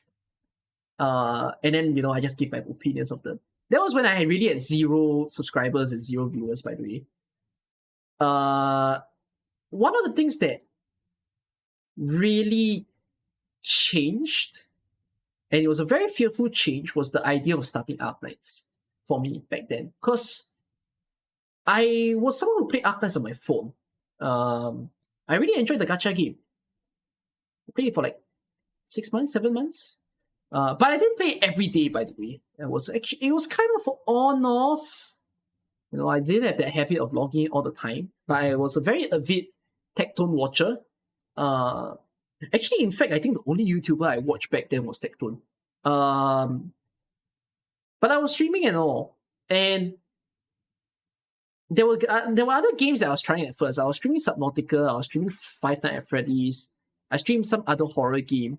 I think I played Ape once on my stream. No one watched me. Don't worry, you missed nothing, because I think I absolutely had 0 people on the stream when I did my Ape gameplay. I can't remember what were the other things that I played. Probably insignificant. But afterwards, I was thinking, hey, I'm playing this game so much, you know, Arknights and all. And I'm like, should I stream Arknights? But I gotta say, streaming Arknights was a very fearful decision for me. And I was in fear because there were 2 big hits that I was very afraid of. The first big hit was Tectone, because Tectone was the biggest Arknight streamer in the past.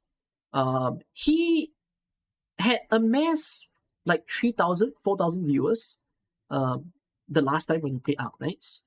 And the other big hit was Killstin. Killstin was very, very known back then. My own follow music scared me. I hope it didn't scare you all. So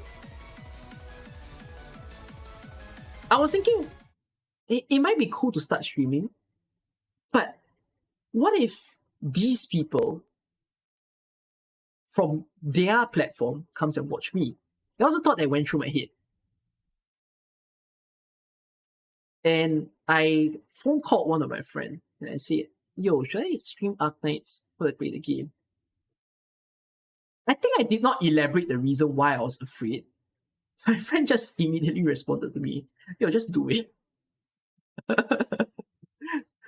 So I pretty much just took a leap of faith, even though I was very worried of like the what would people think of me.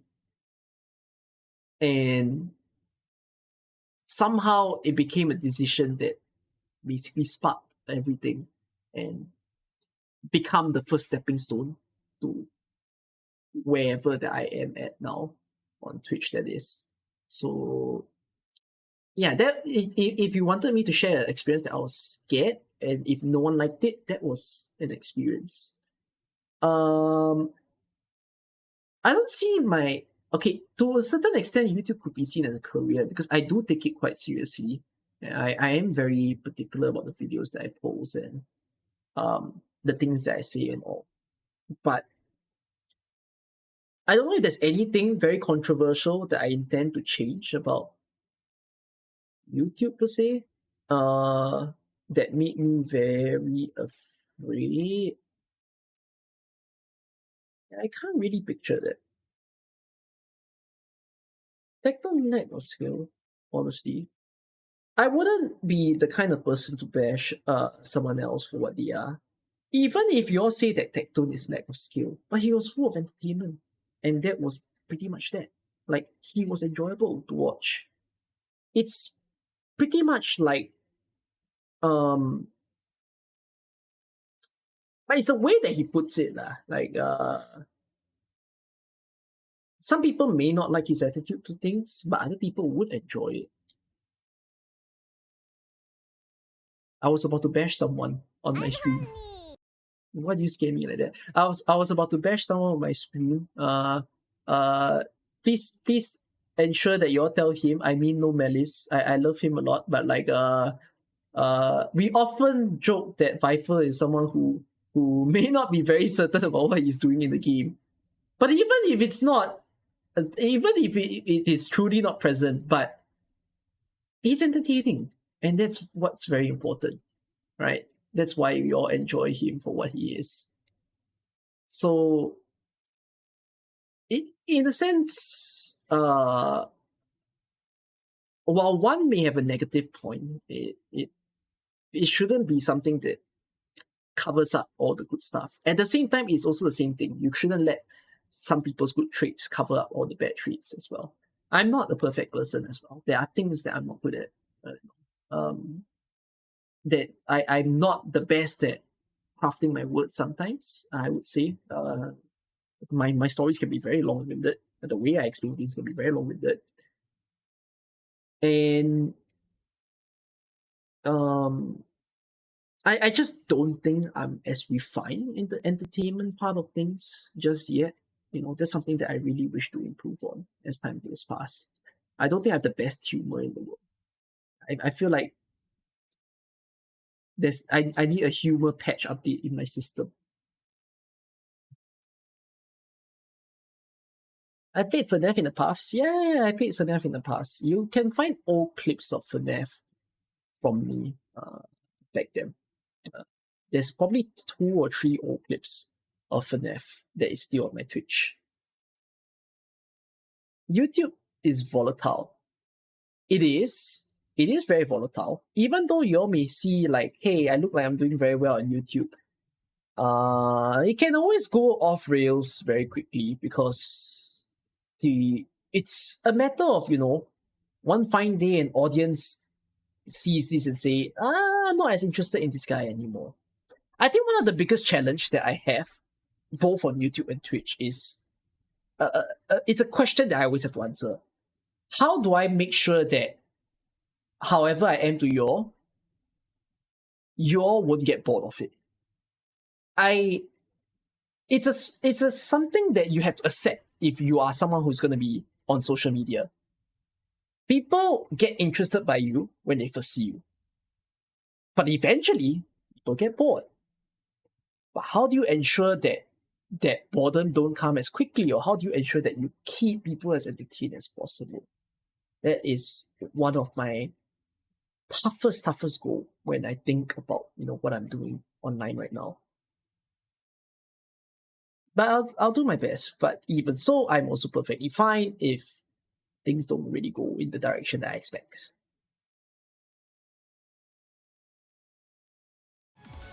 Why would you pay attention to someone who is a negative? You shouldn't, technically speaking.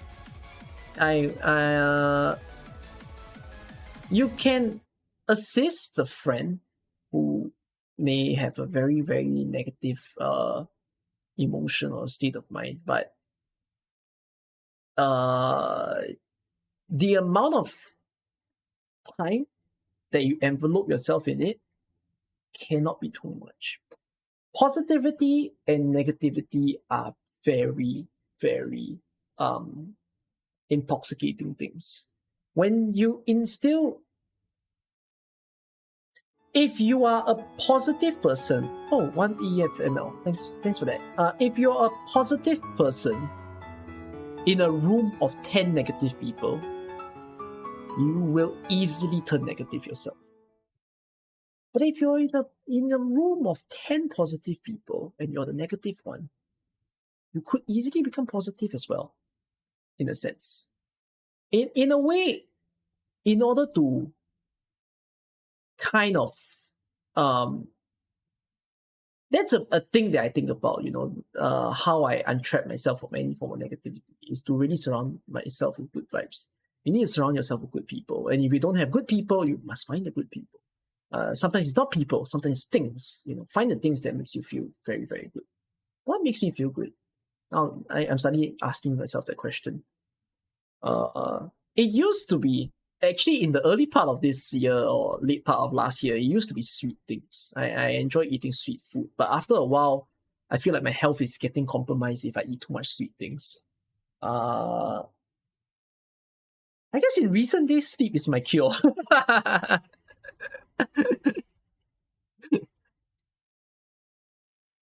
What other ways am I calming myself? I recall. So many of you just got here. Why suddenly midlife crisis? Is chatting stream. That's pretty much why. You can always rewatch to see the conversations we had. Be yourself, you think. People can feel and see when I am myself, even when it comes later. People will get bored anyways, but they would rather stay as a board if I were a facade.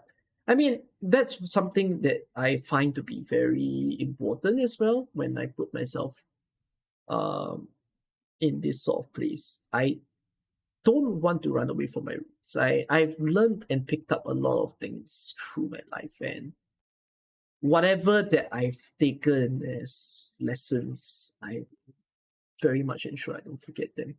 So an example of a lesson that I don't um I keep very strongly in mind is the idea of not being arrogant. When I grew up as a kid, I was someone who was extremely proud of my school, in a sense. I did very well in school. In my country's term, it's called primary school. In other countries' term, I'm not sure what you'll call it. But anyways, it was primary school, and usually my papers were done well, my assignments were great, and I suppose because of achieving all these good grades, I then developed this sort of thought that, if I'm this good, then other people can't be as good as me, and therefore the kind of shit. That's the mentality that I had. And people hated me for it. I pretty much got bullied for it. I was bullied in primary school for good and bad reasons. Bad reasons in the form of this. Good reasons in the form of this. My bad. But Siege, why do you suddenly give so many? My goodness. Thank you. I am perfectly fine. Yeah, but you make me lose my train of thought. Not blaming you. I'm thinking my brain. I'm very old already. Thank you, Siege. 我在想什么啊？yeah, I was just a super pain in the ass. So I got bullied for my arrogance, but I also did. I was the bad reason is I was probably bullied for my looks as well. So the part that really humbled me was when I went to the next phase of my life, which was secondary school. When that happened, I was in a school that was very strong in the academics. So in the previous school, I was like the best, right? But when I'm in this school, where it's like the best students from all the other schools coming into here, then I start to see that I'm not as good as I think I am, because I wasn't doing very well in my secondary school, and I was quite rock bottom-ish in the ranks. In the past, they released class positions. In my country, they stopped releasing class positions. But back then, I still had that, and I saw where I was. And I think that was the part that made me say that I may have come to a school where the best people belong, but I was the worst of the best, basically. And that's when I say, there's always that term that people say, there's always going to be someone better than you. It hit me, and I met the people of different kind over there. people who had very well-off families, people who had a lot of money, people who had a very good social status in my school, and didn't like interacting with these people. You know, it's these people kind of speak like they have a very lavish life. They are able to spend their time in this manner. They have good things. They can play all the computer games that they want. I didn't have a computer back then. As some of you remember from my story, I only had a computer last year. Um, they had very good phones. They had good of everything, and I felt very lousy at that point in time. But you, it's a kind of thing where I say that I hate the guts of these people. I hate the way that they behave just because they have that sort of status that made me say I don't want to be like them. I don't want to be like these people who think that they are all big shots because their family is well off. I'd rather be a person that actually bothers to look out for other people. So it was a very, very impactful younger years that I had. But as much as all these things are painful, usually the painful things get you to learn better and harder. And I am definitely very grateful that I experienced these things.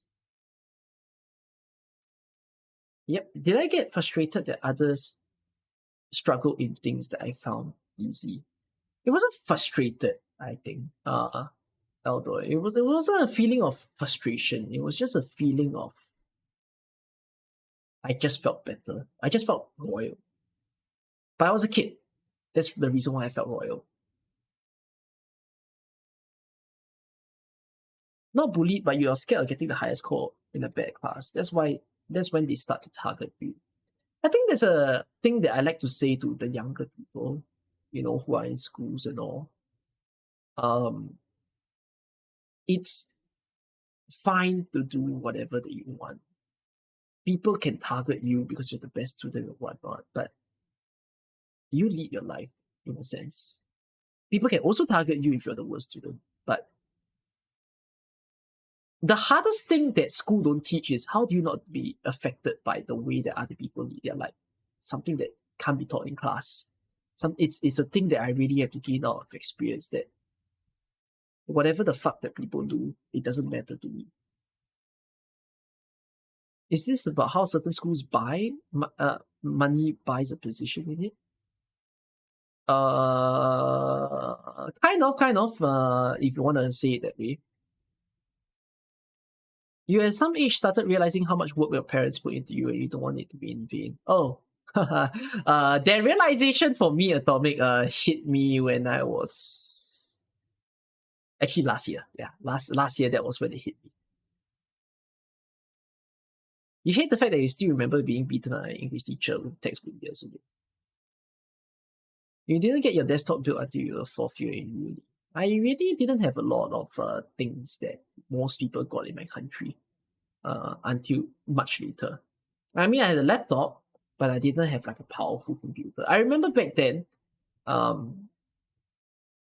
my friends were all playing like the very popular games and all.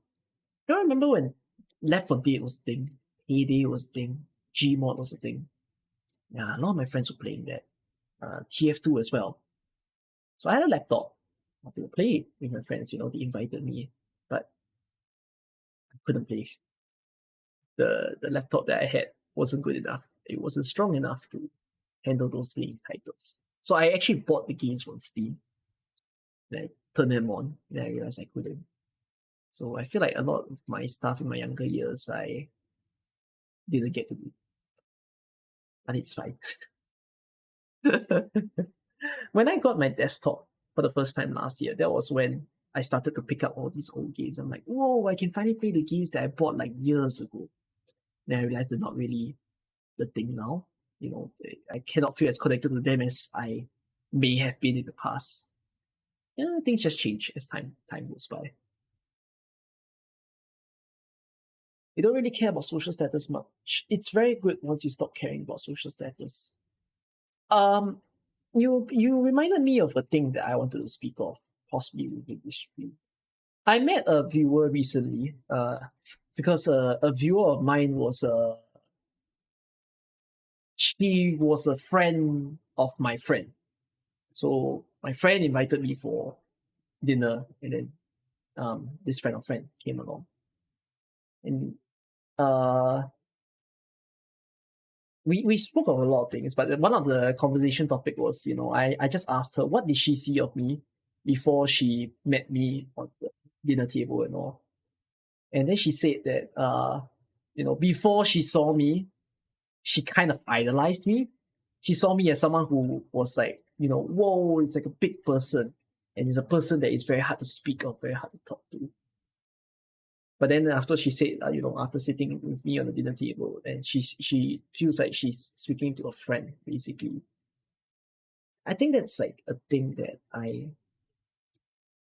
it's a bit too childish to think that he will stay that way forever, because it may not.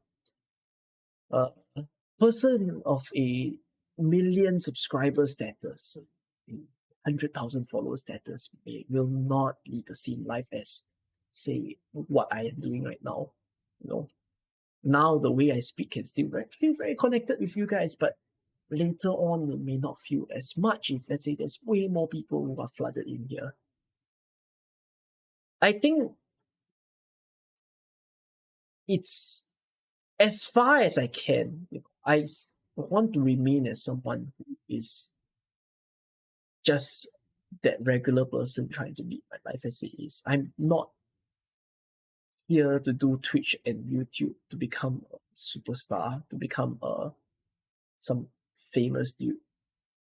I still have the goal, of course, to want to reach high followerships and everything, because that's the kind of I'm still very aspirational in nature, but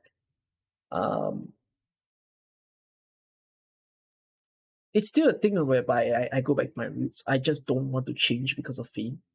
I still want to be that person who just want to lead my life as it is, in a sense. The way I speak now can feel very personal. As soon as I get into the AK things, I become a little bit more comical, a bit more boisterous. Same goes for videos and all.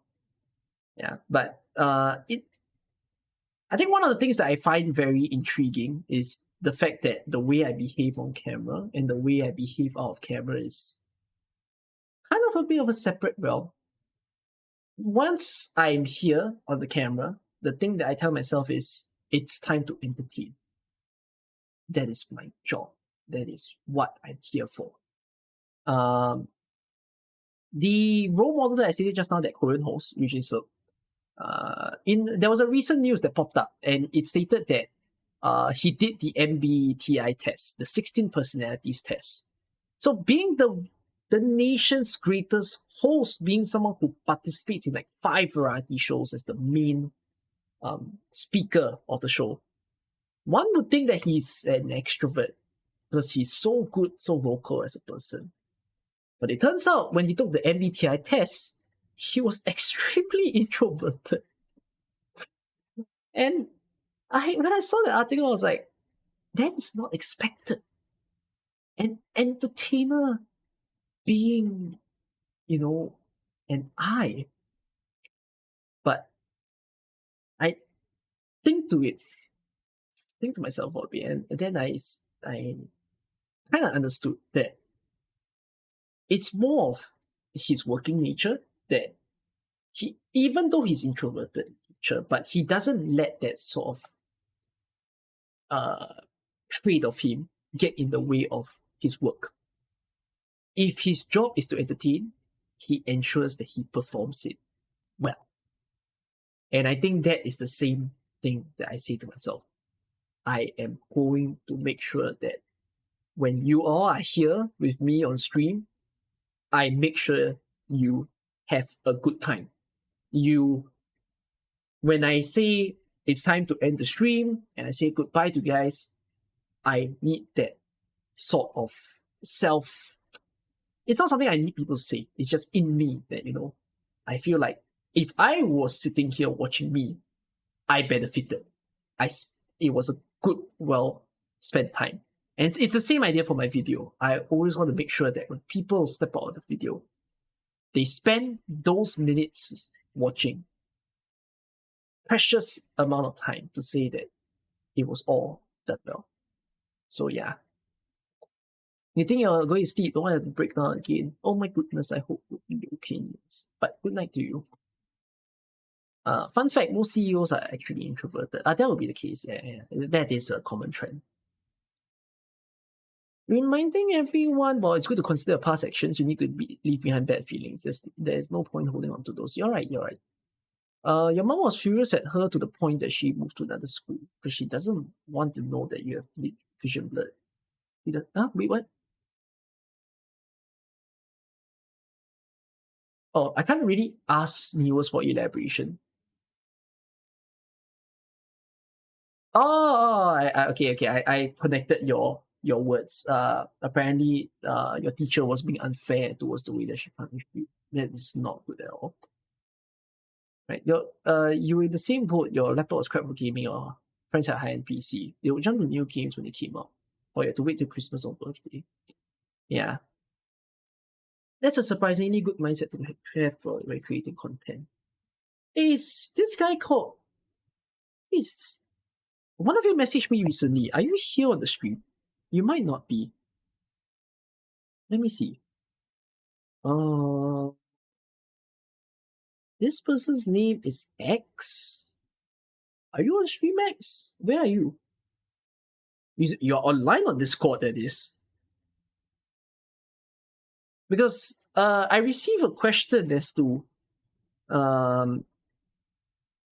what is my advice on video making and how to grow the channel. And I'm just gonna message him and see if he will come on the stream so that he doesn't miss it, and then I'm able to answer it. Yeah. I'm asking him to tune in. AX. Not my ex, not my relationship ex.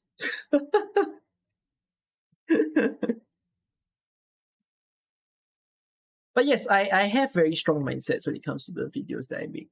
I the number one motto that I live by in the videos that I make is actually it's just anything in general.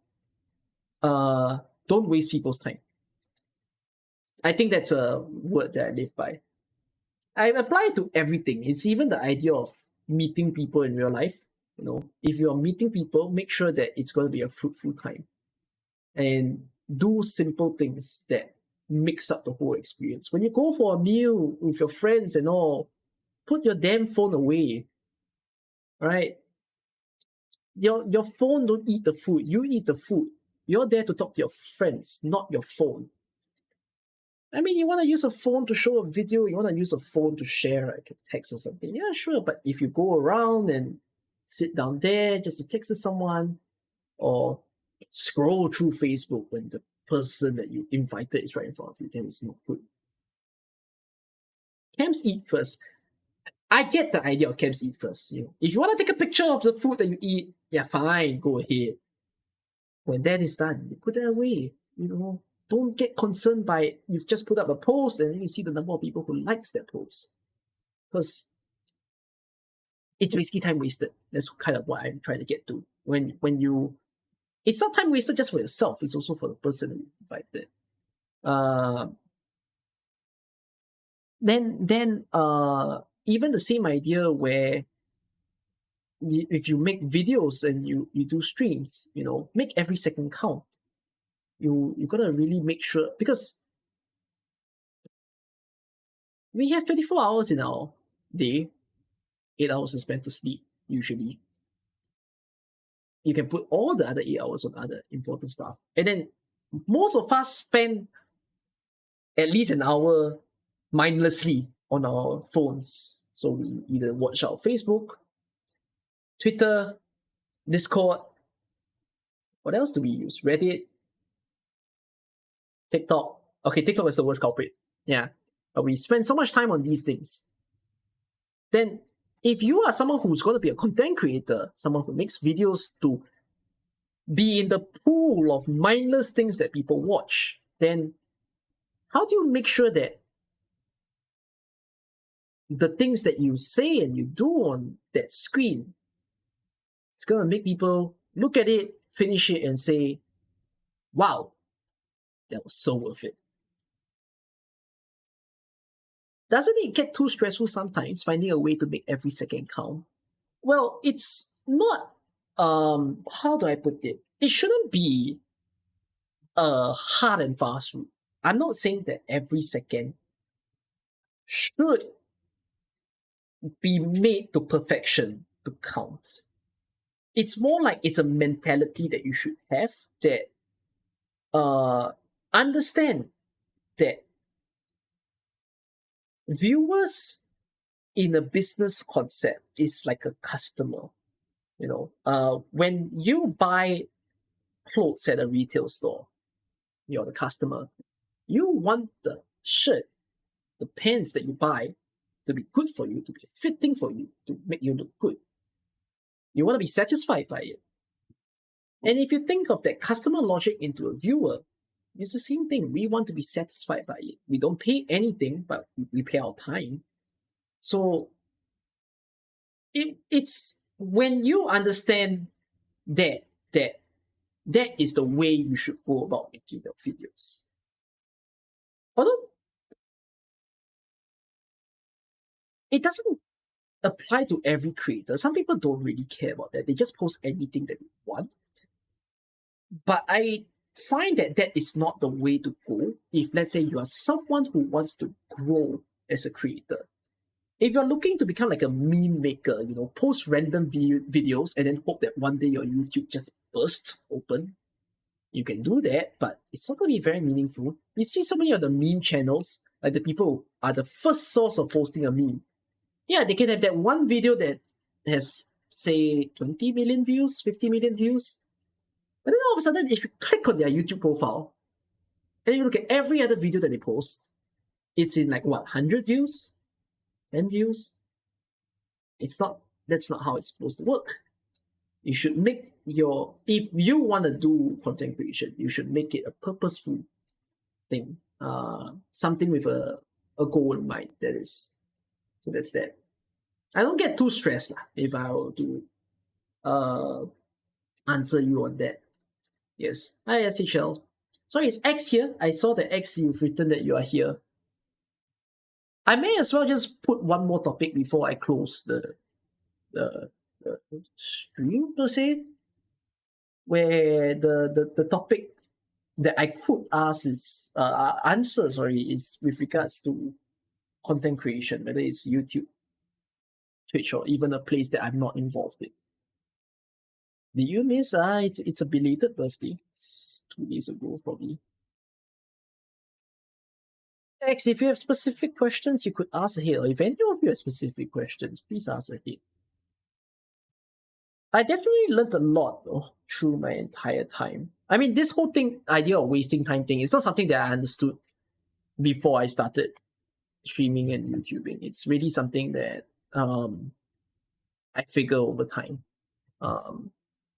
I need to have some basis, something. It's like having some principles. Once you have that, then you will have a mindset to how you make your stuff. So yes, but still, SHL, I'm perfectly fine that you say happy birthday to me. Indeed, happy birthday to me.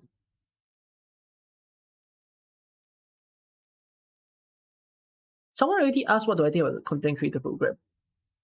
I'm part of the content creator program, although there isn't too much that I can answer of it because Star is not someone who wants to declare anything. For you guys who want to find out more, you guys can join. But if I don't answer it specifically for Arknight's content creator program, I answer it for any content creator program in general.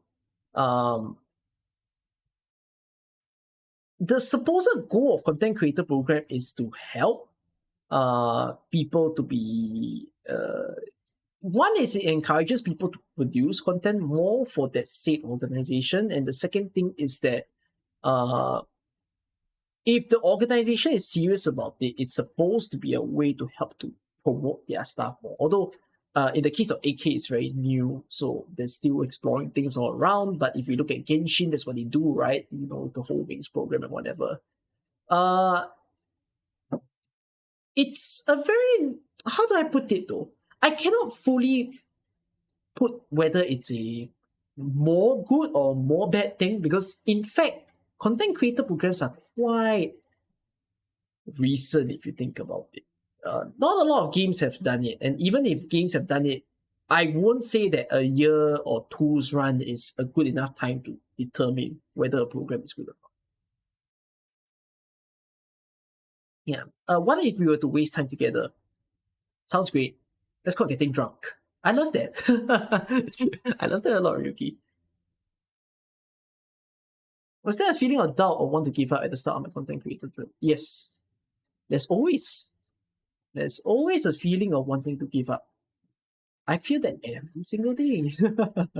Now, I'll be honest, because like it's overwhelming to keep that sort of momentum going. For me, I feel like the reason why I want to give up is not because of the difficulty of being a content creator. It's more like my life is very jam-packed. I have too many activities on hand, too much responsibilities that I take up. So it takes a toll on my mental health. It takes a toll on my own physical strength to go day by day. I don't in recent times I would say that I'm not as liking of my own looks per se. Like I kind of wish that I go back to when I was previously in military, because definitely I was a bit, I wouldn't say full on tone, but it's a bit of that. So it's physical well-being is not something that I've been working on. Basically, not exercising as much as previously, and I wish I had more time to put into that, but with the amount of commitments that I take up, I simply don't. And it disappoints me a lot from time to time. But I'm trying to lower my responsibilities in recent times. But I would say that maybe not just in terms of content creation, it's a bit just when there's too many things that happens, it's we basically call it a burnout, right? You know, you give up on every single thing that you do. I think that was the feeling that I've been having all around. But usually when my friends ask me nowadays in the past 3 months, and they ask me, "Hey, describe what's going on," I will tell people I'm burning in a fire, very invisible fire that is. But I'm still staying alive, even despite being in this fire. Oh, that's that.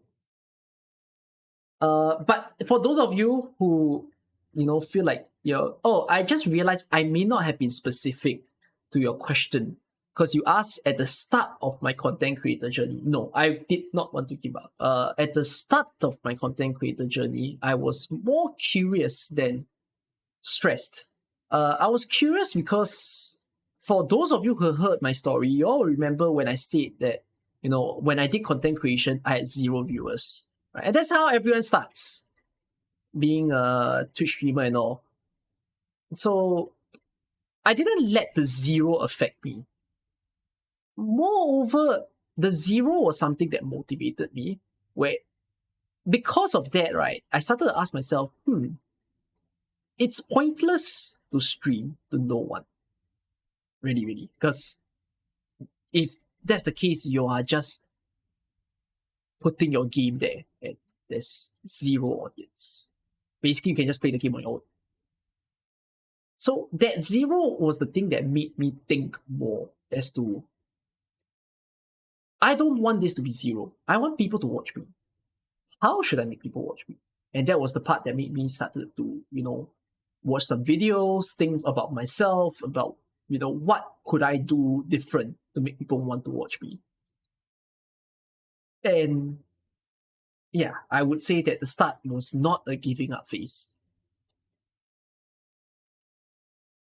Am I supposed to keep the rewards? SHL, in a sense, yes. I'm not one who likes to put things in secret, but I would say that it's something that cannot be mentioned all too much. SHL. You can't afford alcohol, but you have green tea. Feel free to drop by anytime. I need good vibes.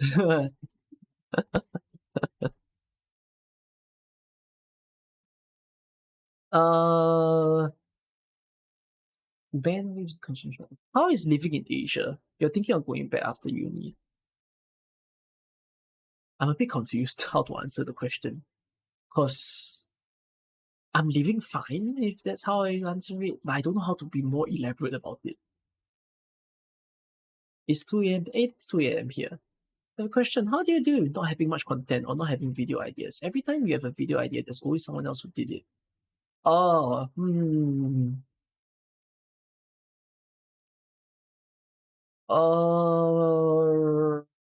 there is a few. I can talk about my YouTube experience that I had. It was also I can also share a conversation I had with Cecif.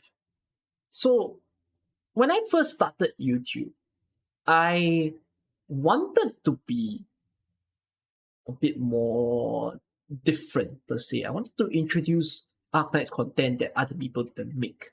So actually one of the videos that was very out of the blue was the Arknight's lesson. I don't know if you all watched that. My first lesson was on attack speed. Then the next lesson was, I cannot remember, dodge. Afterwards, I had I had like 2 other lessons or 3 other lessons, but it was a very new thing. No one really made videos like that in AK. And when the videos was first made, there wasn't a lot of people watching it. It's not comparable to some of the other YouTubers and all.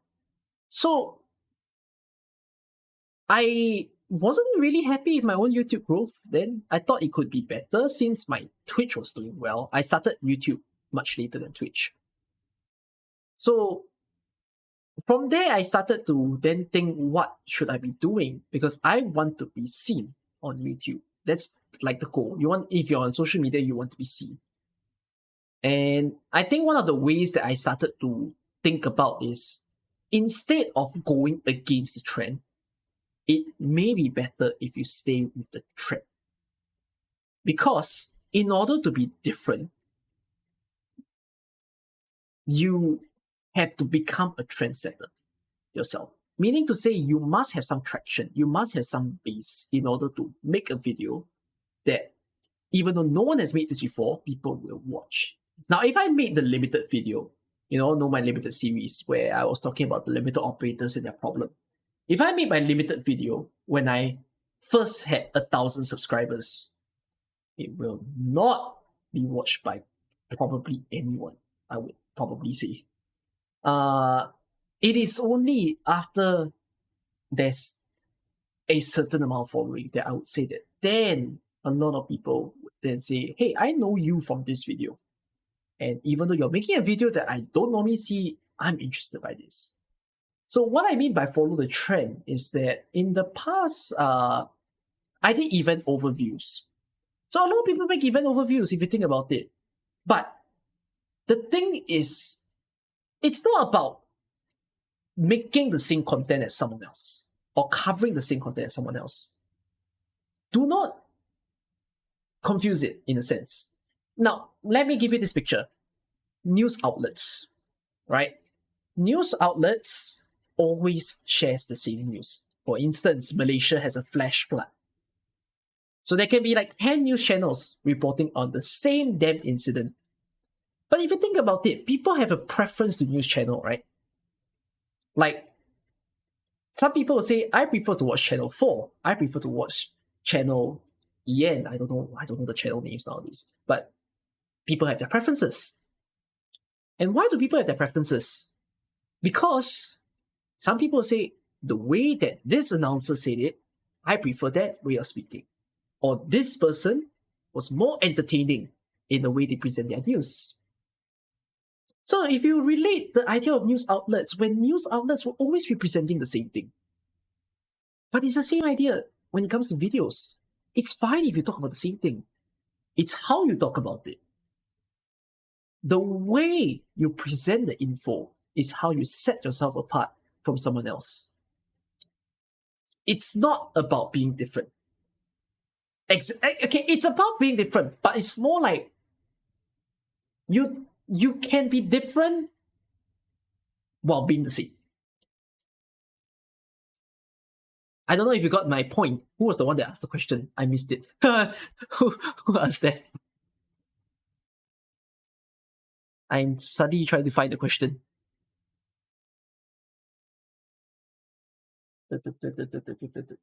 Oh yeah, AX asked the question. I mean, you look at Dr. Volke, one of the up-and-coming AK YouTubers. He's not exactly making content that is special, if you think about it. You know, his videos are very much things that other people are already creating. But there's a good reason why people are getting interested by his stuff. It's because of the way that he says the things. That makes people say, hey, I like the way that you present. No, Yi has also been someone that a lot of people have been liking. Although, in a sense, I would say Yi's content is more unique than the others. Yi covers on very difficult topics sometimes. It's something that I like to do as well, but supposedly, for both me and Yi in the difficult topic realm, I go a little harder than his. Right? Who are other people that people are enjoying that is getting popular? Drills is also making his way in as someone who people are interested to watch. And yeah, Drills is also making things that other people have made, but still, it doesn't mean that he can't do that. As long as the way he presents is nice, then people will do it. People have preferences, you see. And it's the same idea when, me as a guide maker, I may not be able to beat Ekagen and Kyostin, but the fact that there are people who say that, hey, I like your guides more than them because this thing that you do is better than something that I don't exactly enjoy about the other party. That is enough for me to say I'm making a video that is worthy of the space on YouTube. Is there a way to deal with academic stress? Can you elaborate? KWOS. What is the academic stress? The stress of the fear of failure, the desire for a good grade, the difficulty to complete homework. What is the stress? The 2K bar seems a bit too high to actually help promote creators to go. 2K? I don't think 2K is... Oh, 2K on Twitch, yeah. The 2K requirement on Twitch was a bit odd, SHL, but the 2K requirement on YouTube was okay. Yes, really, video is the first video that you sub to me. Oh, that's very special. And it's a very big respect after I come and comment on your videos. Okay, yes. Oh, I remember you. You made a video that had a meme of me about me explaining stuff to people. Hopefully you keep up with the content that you're making as well. I see that you are having a conversation about Singapore.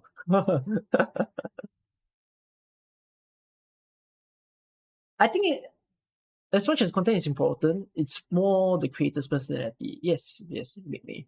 It is. It's about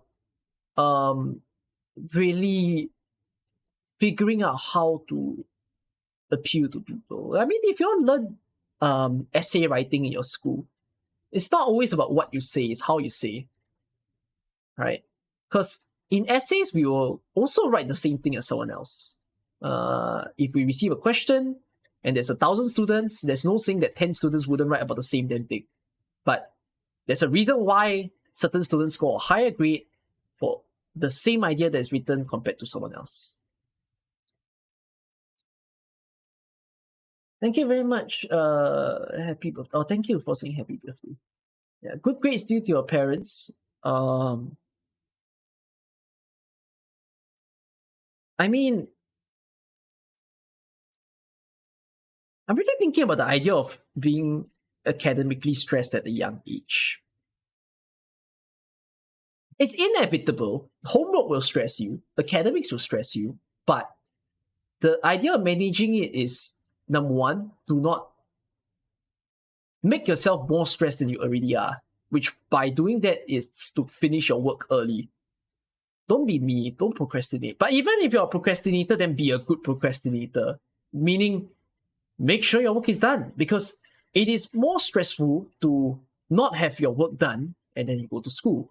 When people are panicking and they are late for school, when we rush, let's say your school needs you to take a train, it needs you to take a bus, it needs you to walk to the school.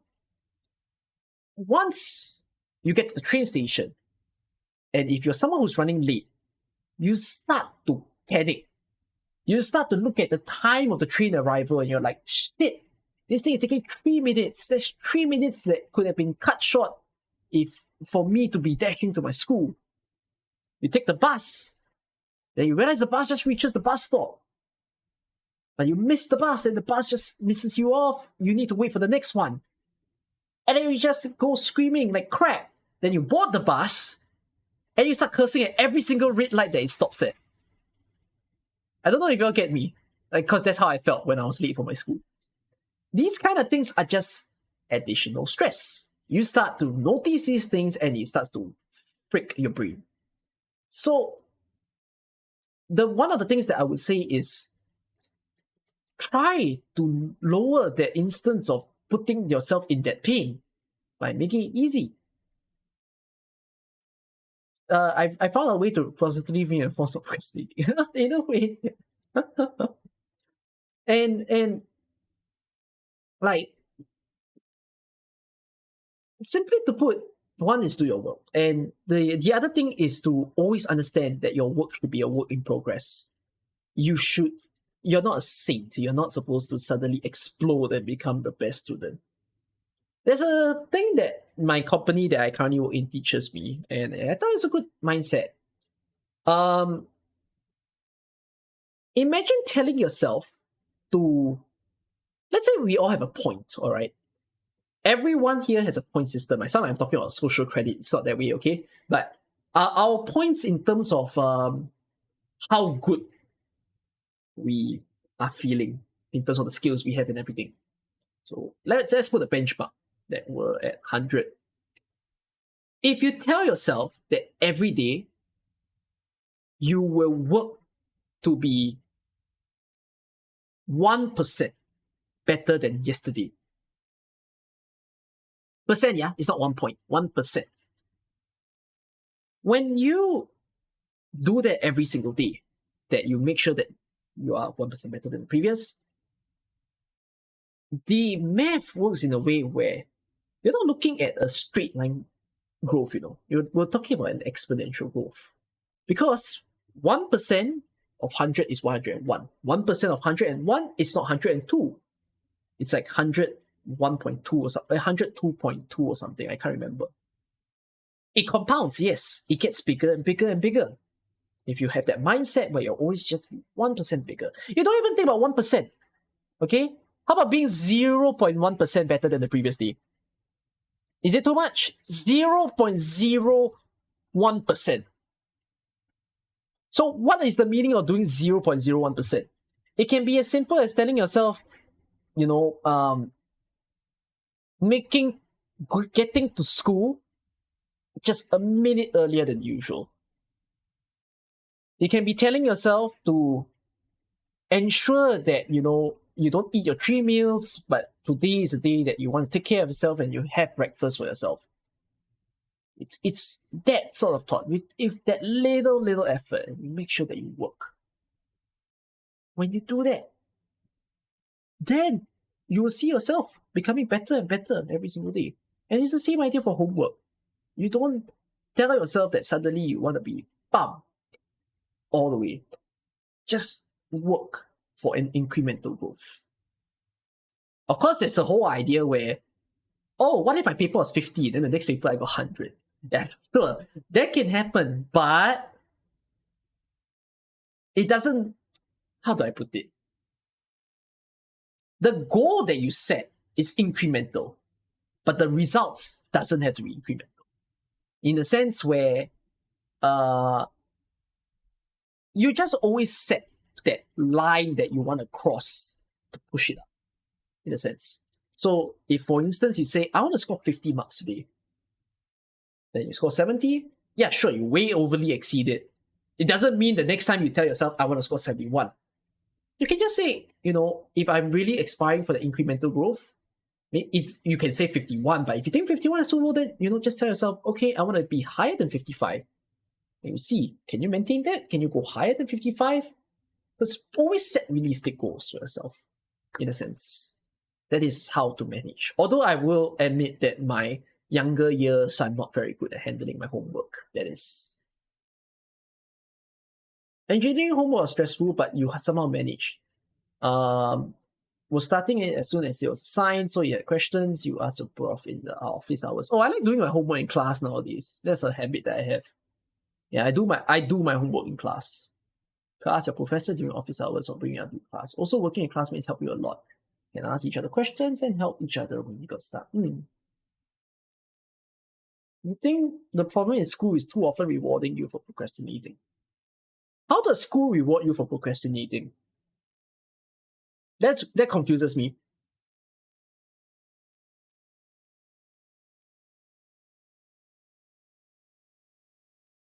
Oh, wait, X, do you not have any other questions with regards to content creation? Was that enough for you to work with content creation?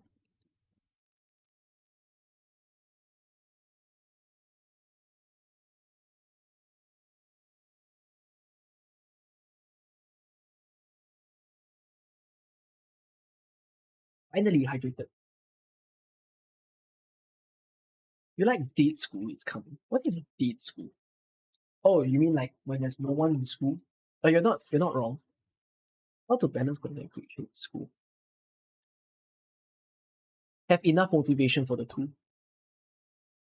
A lot of people like to say that I have good time management. I've read a comment when the person found out, someone found out that I was in university on YouTube, because I think I said that in the video. He said, "Wow, how do you manage it? You're in university and you're making videos. You must have good time management." I'm telling you, I don't have good time management. What I am good at is setting enough motivation on both sides. Meaning, I'm motivated to do good content. I'm motivated to do well in school. And I don't have like a schedule. I don't have things that tells me like, I need to do my schoolwork at this hour. I need to do my streaming at this hour, or make my videos here and there. I have none of that. It's just, I just tell myself, there's these things to do. If I can do it now, I'll do it now. If I want to rest now, sure. But to make sure I have enough time after this rest to do whatever that I want.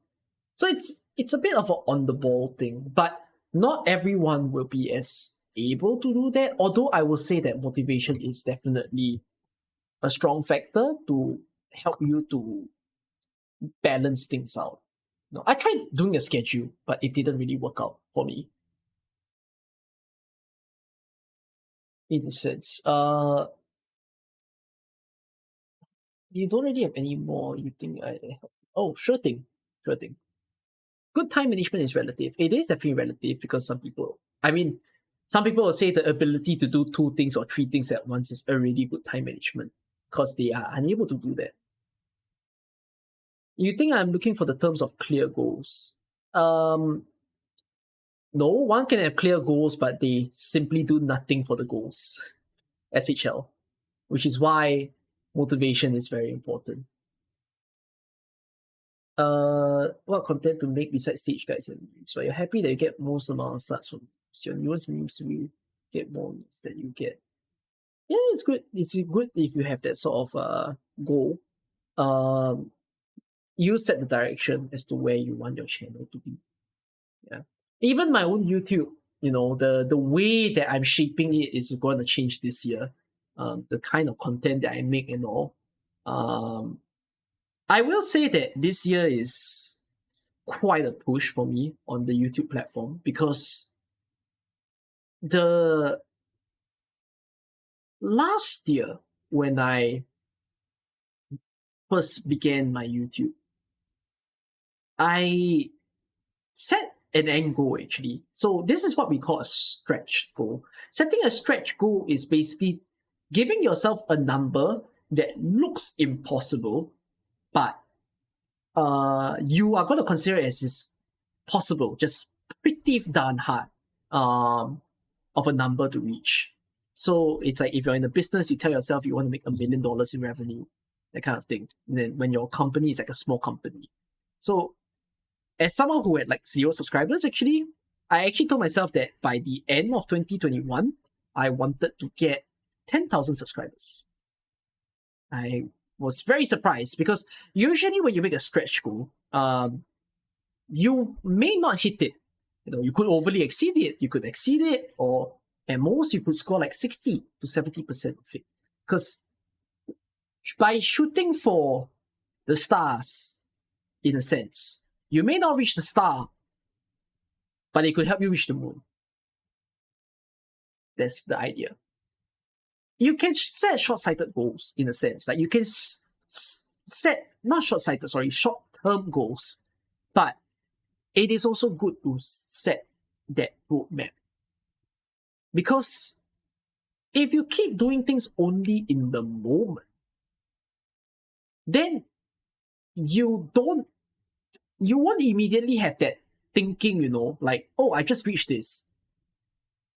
Then is it going to be an automated process of knowing what is the next thing you want to get to? Or are you just going to be like, oh, I reached this. Now what? And then you spend the whole entire time thinking the now what before you set your next goal, in a sense. So it's good to have that sort of pathway that you see, both a short-term goal and a long-term goal. You see this a lot in companies actually. That's what companies love to do. That they like to set it in terms of a yearly goal, maybe a decade goal, and then afterwards they'll go down to the middle part. So we want to reach this decade goal. What should we do in this quarter of the year? What should we do in the next quarter of the year? You don't have to plan every quarter, just plan a bit, by path. And make sure that every time, whatever that you set is a step that helps you get closer to that goal, in a sense. So that was the goal that I had last year, 10,000. And I think I ended the year with like 18,000. It was very, very surprising for me. I didn't think I'll reach there. And I'm grateful that you all have helped me in that way.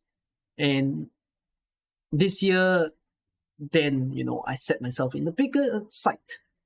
If I can get 50,000, that'll be amazing. If I don't get it, I'm also fine. But at least that is where my eyes is aiming for right now. The plans that I have next year is also very, very different. Yeah. Your only goal now is to safely graduate. It's a good goal.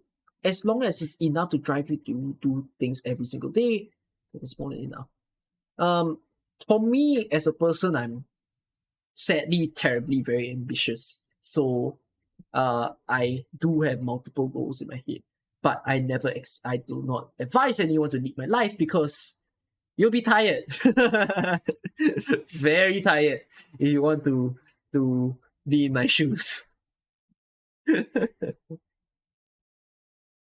Wish someone could make an Art is base skill combo tier list. Maybe someday if I can investigate into it. But for now, no, I don't have the intentions to do that yet. Yeah. So again, Kaius, I hope that you will get far within your own YouTube as well.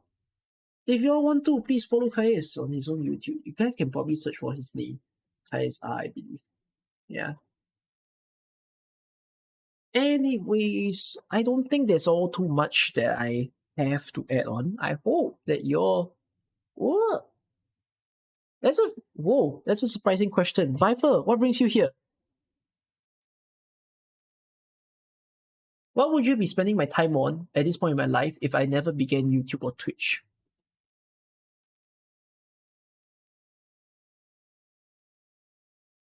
If I never began YouTube.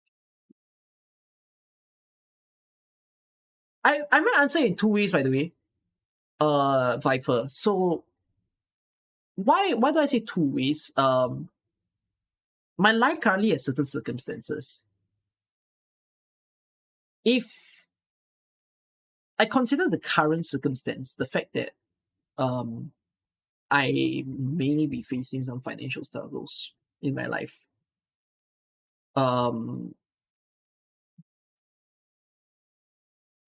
It is very likely that I will probably be seeking a lot of odd jobs. Like I may be doing, maybe say,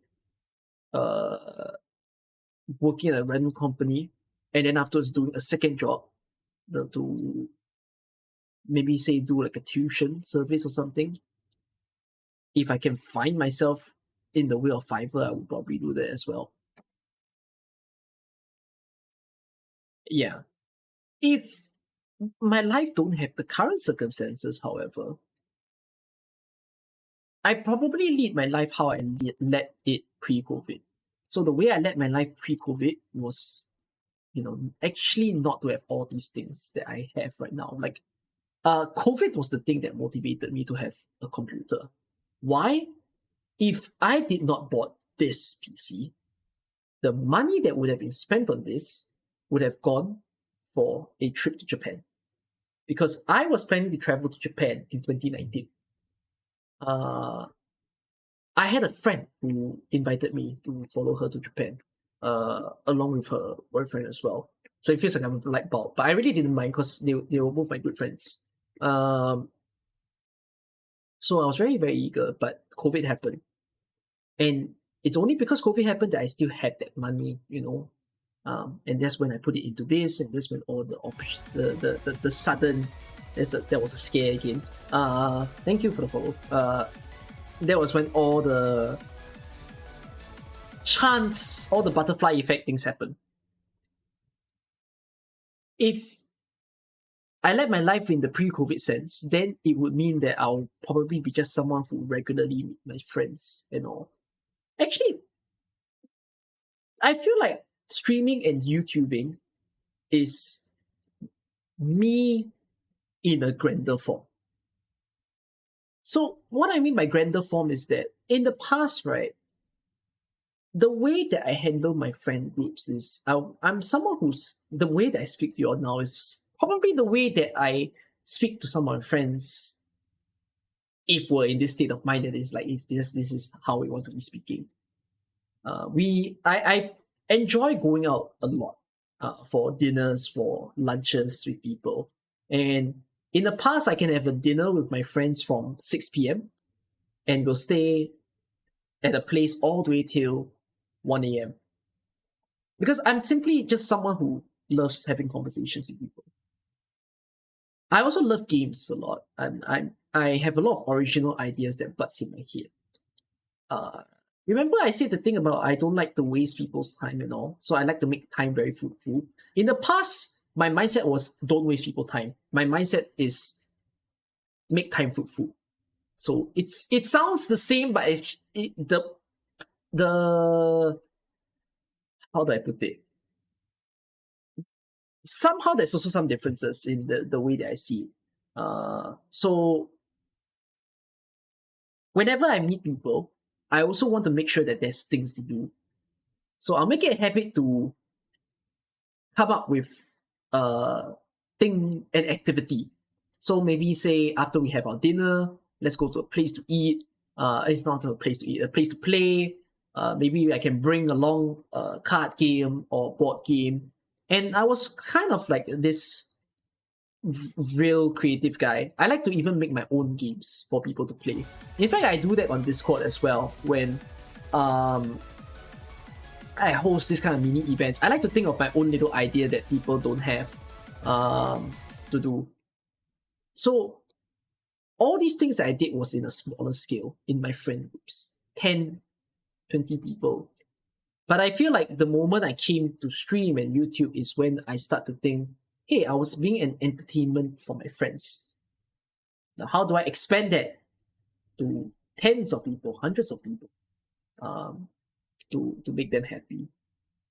So if I did not stream, I would have probably continued with that sort of attitude that I had. Although I would have been less confident of a person. One thing that I would say that streaming really changed me was my confidence, I would say.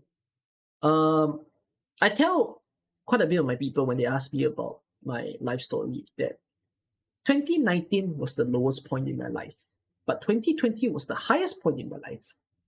And the reason that I describe it as that is that 2019 was a time where I was very unconfident with the way that I behaved because I wasn't surrounded by people who appreciated me for who I am. And I started doubting myself. I started thinking that I wasn't a person who was worthy of people's time. I started thinking that I was even a nuisance to people's time, people's life. And that amount of doubt was crazy. I didn't really have anyone to seek counsel for. I felt like I was fighting a solo war, and it was very damaging to my own emotional well-being. And even so, after the entire time in 2019, 2020 was a bit of a change because I met different people in my life, and these people were the ones who then further motivated me.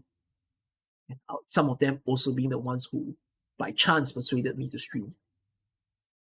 And I think streaming is something that I'm very fortunate for because it gave me life.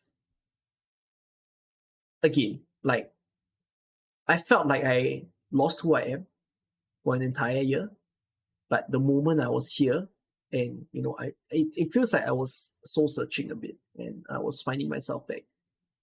And thereafter, I then said, "Why did I doubt myself? I shouldn't let other people dictate how I am. I know myself better, and I see that I have the capability to do this and that. So yeah, I am especially grateful to streaming. Because of COVID, you start to watch Night Streamer and other Twitch streamers. Yep. This is hitting right into the heart because you fell into that. Please, you had a point in your life like that as well. I think a lot of us had our lowest points and our highest points. Yeah. A lot of wisdom, thank me. There's some surprising stuff. Pfeiffer, you're doing very, very well in your content. You are definitely a fast growing content creator. Many people adore you. And it's wonderful that you are exploring new ways to connect content creators as well. It's something that I wish to do, but I don't have the strength to do. It's always in my mind to even better solidify this community. Learning about myself is a journey. Well said. It is. Other people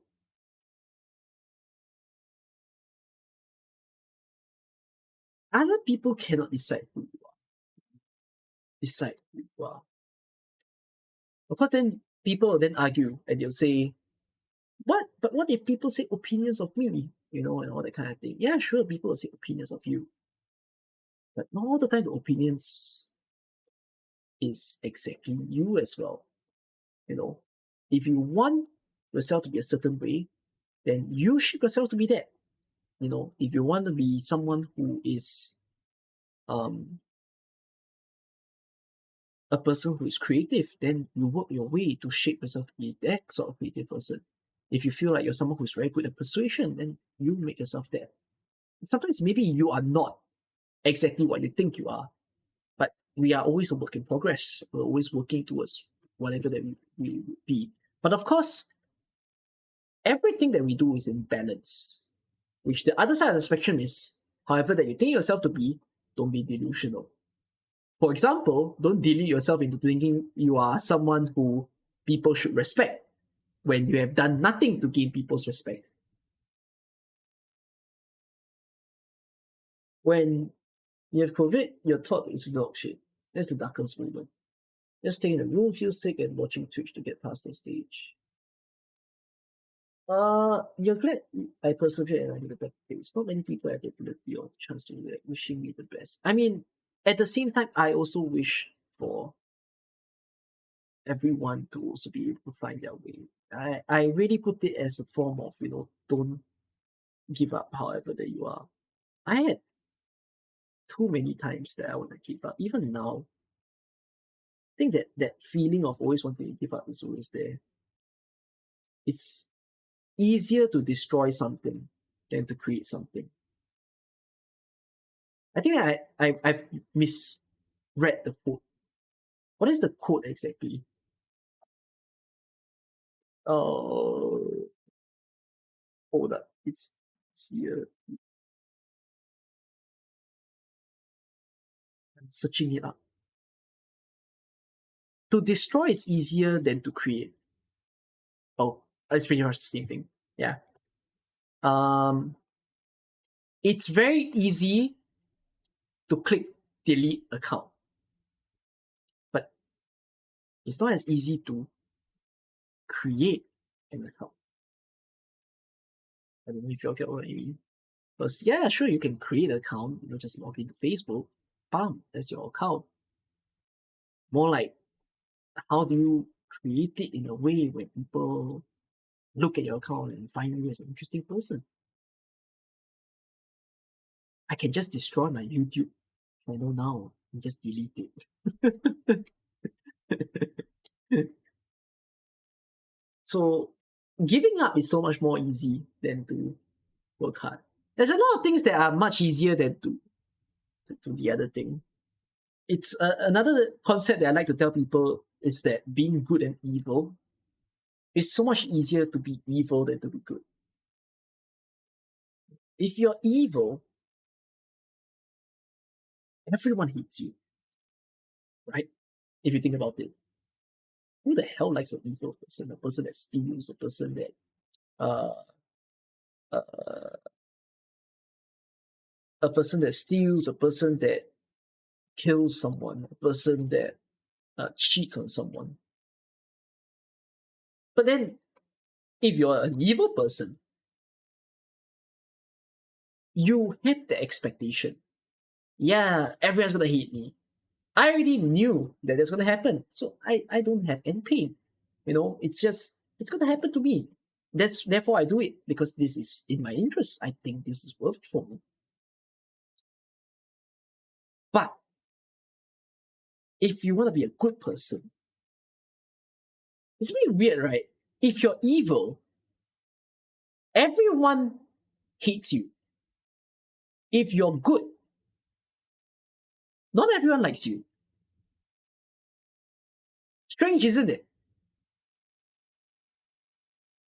Because there will be the people say, hey, it's good to know that you're a nice person. But then there will be people who say, are you really as good as you are? People distrust you.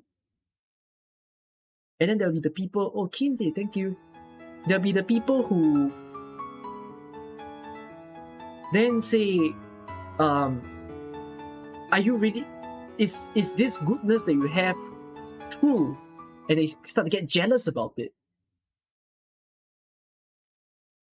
Yeah. Sometimes there's a person who hates you because you're good. In a sense, that's jealousy. And then being good has a problem because people like you, right? Like is a status that people put on you. But can it stay? You see? Because it's so easy to flip the switch. How do you maintain that? Maintaining people to hate you is so much easier than maintaining people to like you, right? So, one thing I always like to say is when you understand what I'm saying, or when like these are the things that I self-internalize in me, right? When you understand all of these, then what will you do with it?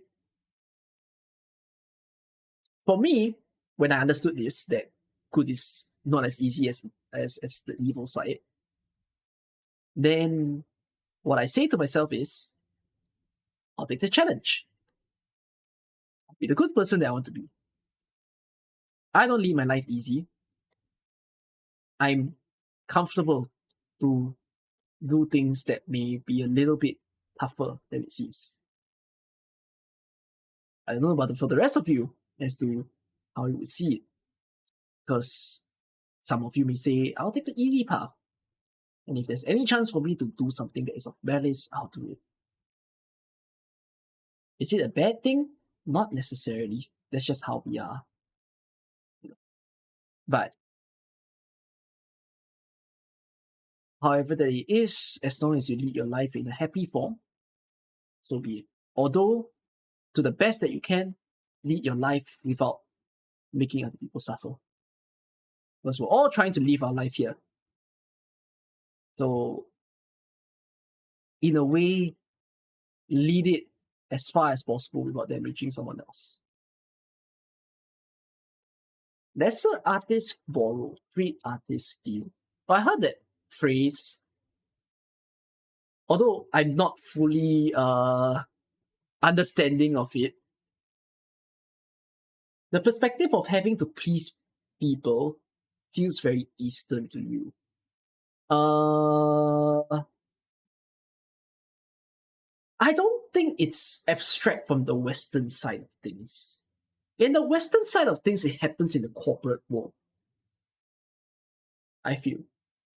It's very, very usual to see this kind of behavior in corporate, where people feel like they have to please their higher ups. But of course, if you say like about the Eastern, then yes, it happens from young because it's an Asian parent problem.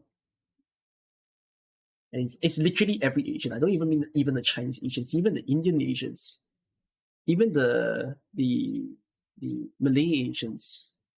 They all behave the same way. They all have expectations. But if we talk about the American parents, they don't give a damn, you know. So America is more promoting in the idea of freedom per se. So there isn't that sort of thought like you gotta please the parent. The parent is just more like, do whatever you want, I give you a gun.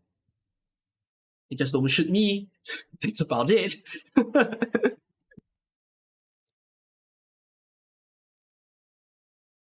Gun.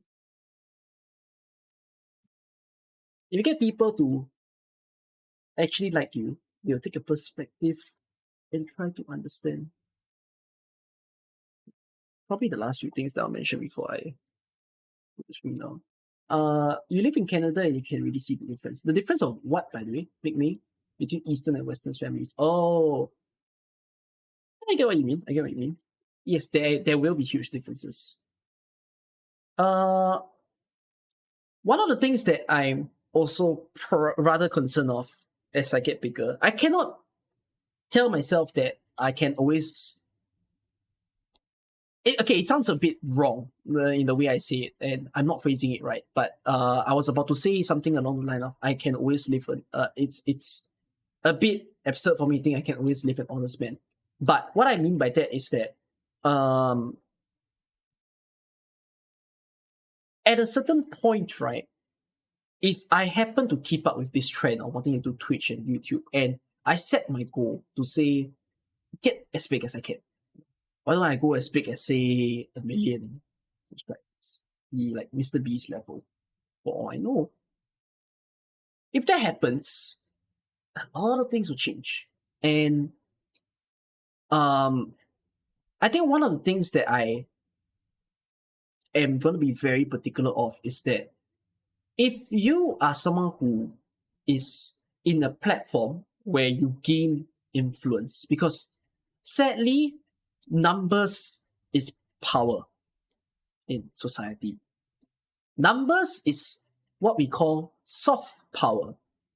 In the past, in history, in war, when people fight, like two countries fight, usually the country with more soldiers would turn out the winner. And it makes sense, numerical sense. If a country has 20,000 soldiers and another country has 3,000 soldiers, of course the 20,000 soldiers has a big advantage.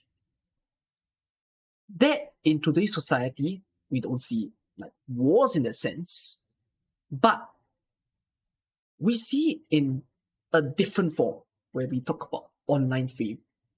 That is soft power. People with a huge following have the ability to influence, and it's very scary because when you have the power, what will you do with it? We see power in the form of governance. We see power in the form of authorities like world organizations. But then I think what the world is still trying to come to understand is that power is also in the hands of people with a mega following. And if the thing is, will this power be in the right hands? BTS is a very strong global powerhouse, if you think about it, a cultural powerhouse. YouTubers, mega following YouTubers, those that, goes around talking about the problems of life and whatsoever, people listen to them. People try to follow and emulate their lifestyle as well. So one of the things that I tell myself is that if I happen to become really, really big, how am I going to manage this power? And I really hope that I use it in the right way. The power of influencing people is very scary. It's extremely scary. Soft power is becoming more and more relevant in today's society. And it's also the reason why a lot of people, want to get famous on social media. And I'm not in favor of that because not everyone, number one, not everyone needs it. And number two, not everyone should have it. So it really needs to be in the right hands. Your star will be committed enough to 1 million if you uphill battle. If the goal is to reach 1 million through AK. No. The way that I see myself going forth is that definitely if I intend to go bigger on YouTube, AK will not be the end road because I will have a point where my growth will plateau. Like I just dropped my pen. AK only has that many players, and right now I'm still getting more and more people to know who I am, but eventually it will stop. All the people who want to know me has already followed me. All the people who don't want to know me and don't like my content will not follow me. So at a certain point, that growth is going to stay as what it is. That's the case for a lot of game creators. Hence, the question becomes, if I still want to grow, what am I going to do? Am I going to diverge my content? Am I going to say I'll become a Genshin YouTuber? Am I going to say I'm going to start playing Minecraft? Am I going to start joining the horror game territory and start doing all kind of horror game YouTubes and all? There's a lot of things that could happen. But there's also another way that I could do it, which is I could be diverging my content not within the same channel, but I diverge my content in a different form.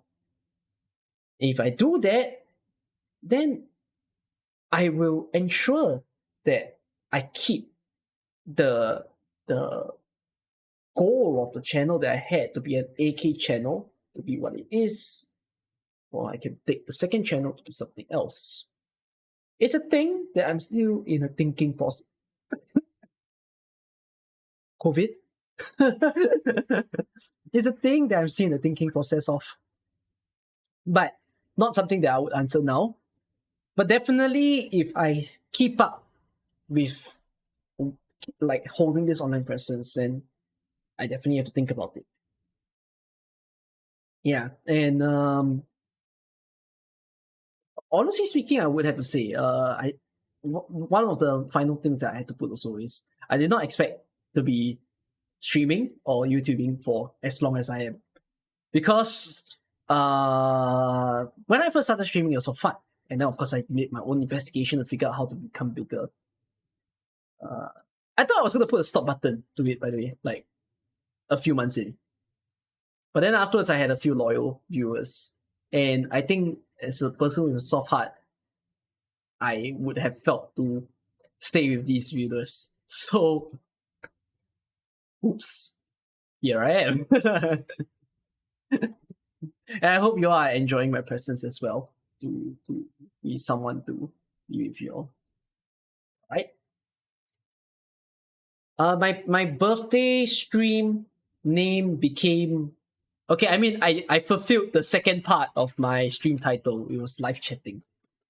The second jab, no, sorry, the third jab has not taken effect in me yet. I probably should sleep, and then afterwards I will see what happens to me in the third jab. It's fun to watch. I hope you all have learned a lot from me through this time of watching me. Anyone, by the way, before I tune out, anyone watching me right now and you don't play Arknights, and then you literally just joined because I was chatting live. Because there might be people who's actually watching me right now, and then you didn't tune in because of a game that I played. The best move is to actually get Yosa to move as content creators. What do you mean by that? By the way, SHL? All of you followed while I was talking today. Thank you for that.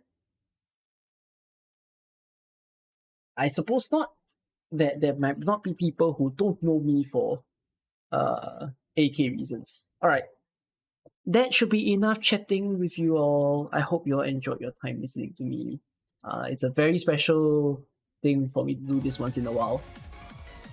Let's find someone to raid. So I will probably be back tomorrow unless I fall ill. I'll be back tomorrow to stream the DHMO stages. Yep. Hope it'll work out. I'm reading Rumby. Go. There you go. Have a good night. Yeah, I'm gonna sleep. After this, I'll continue editing my video tomorrow. So much hard talk in one.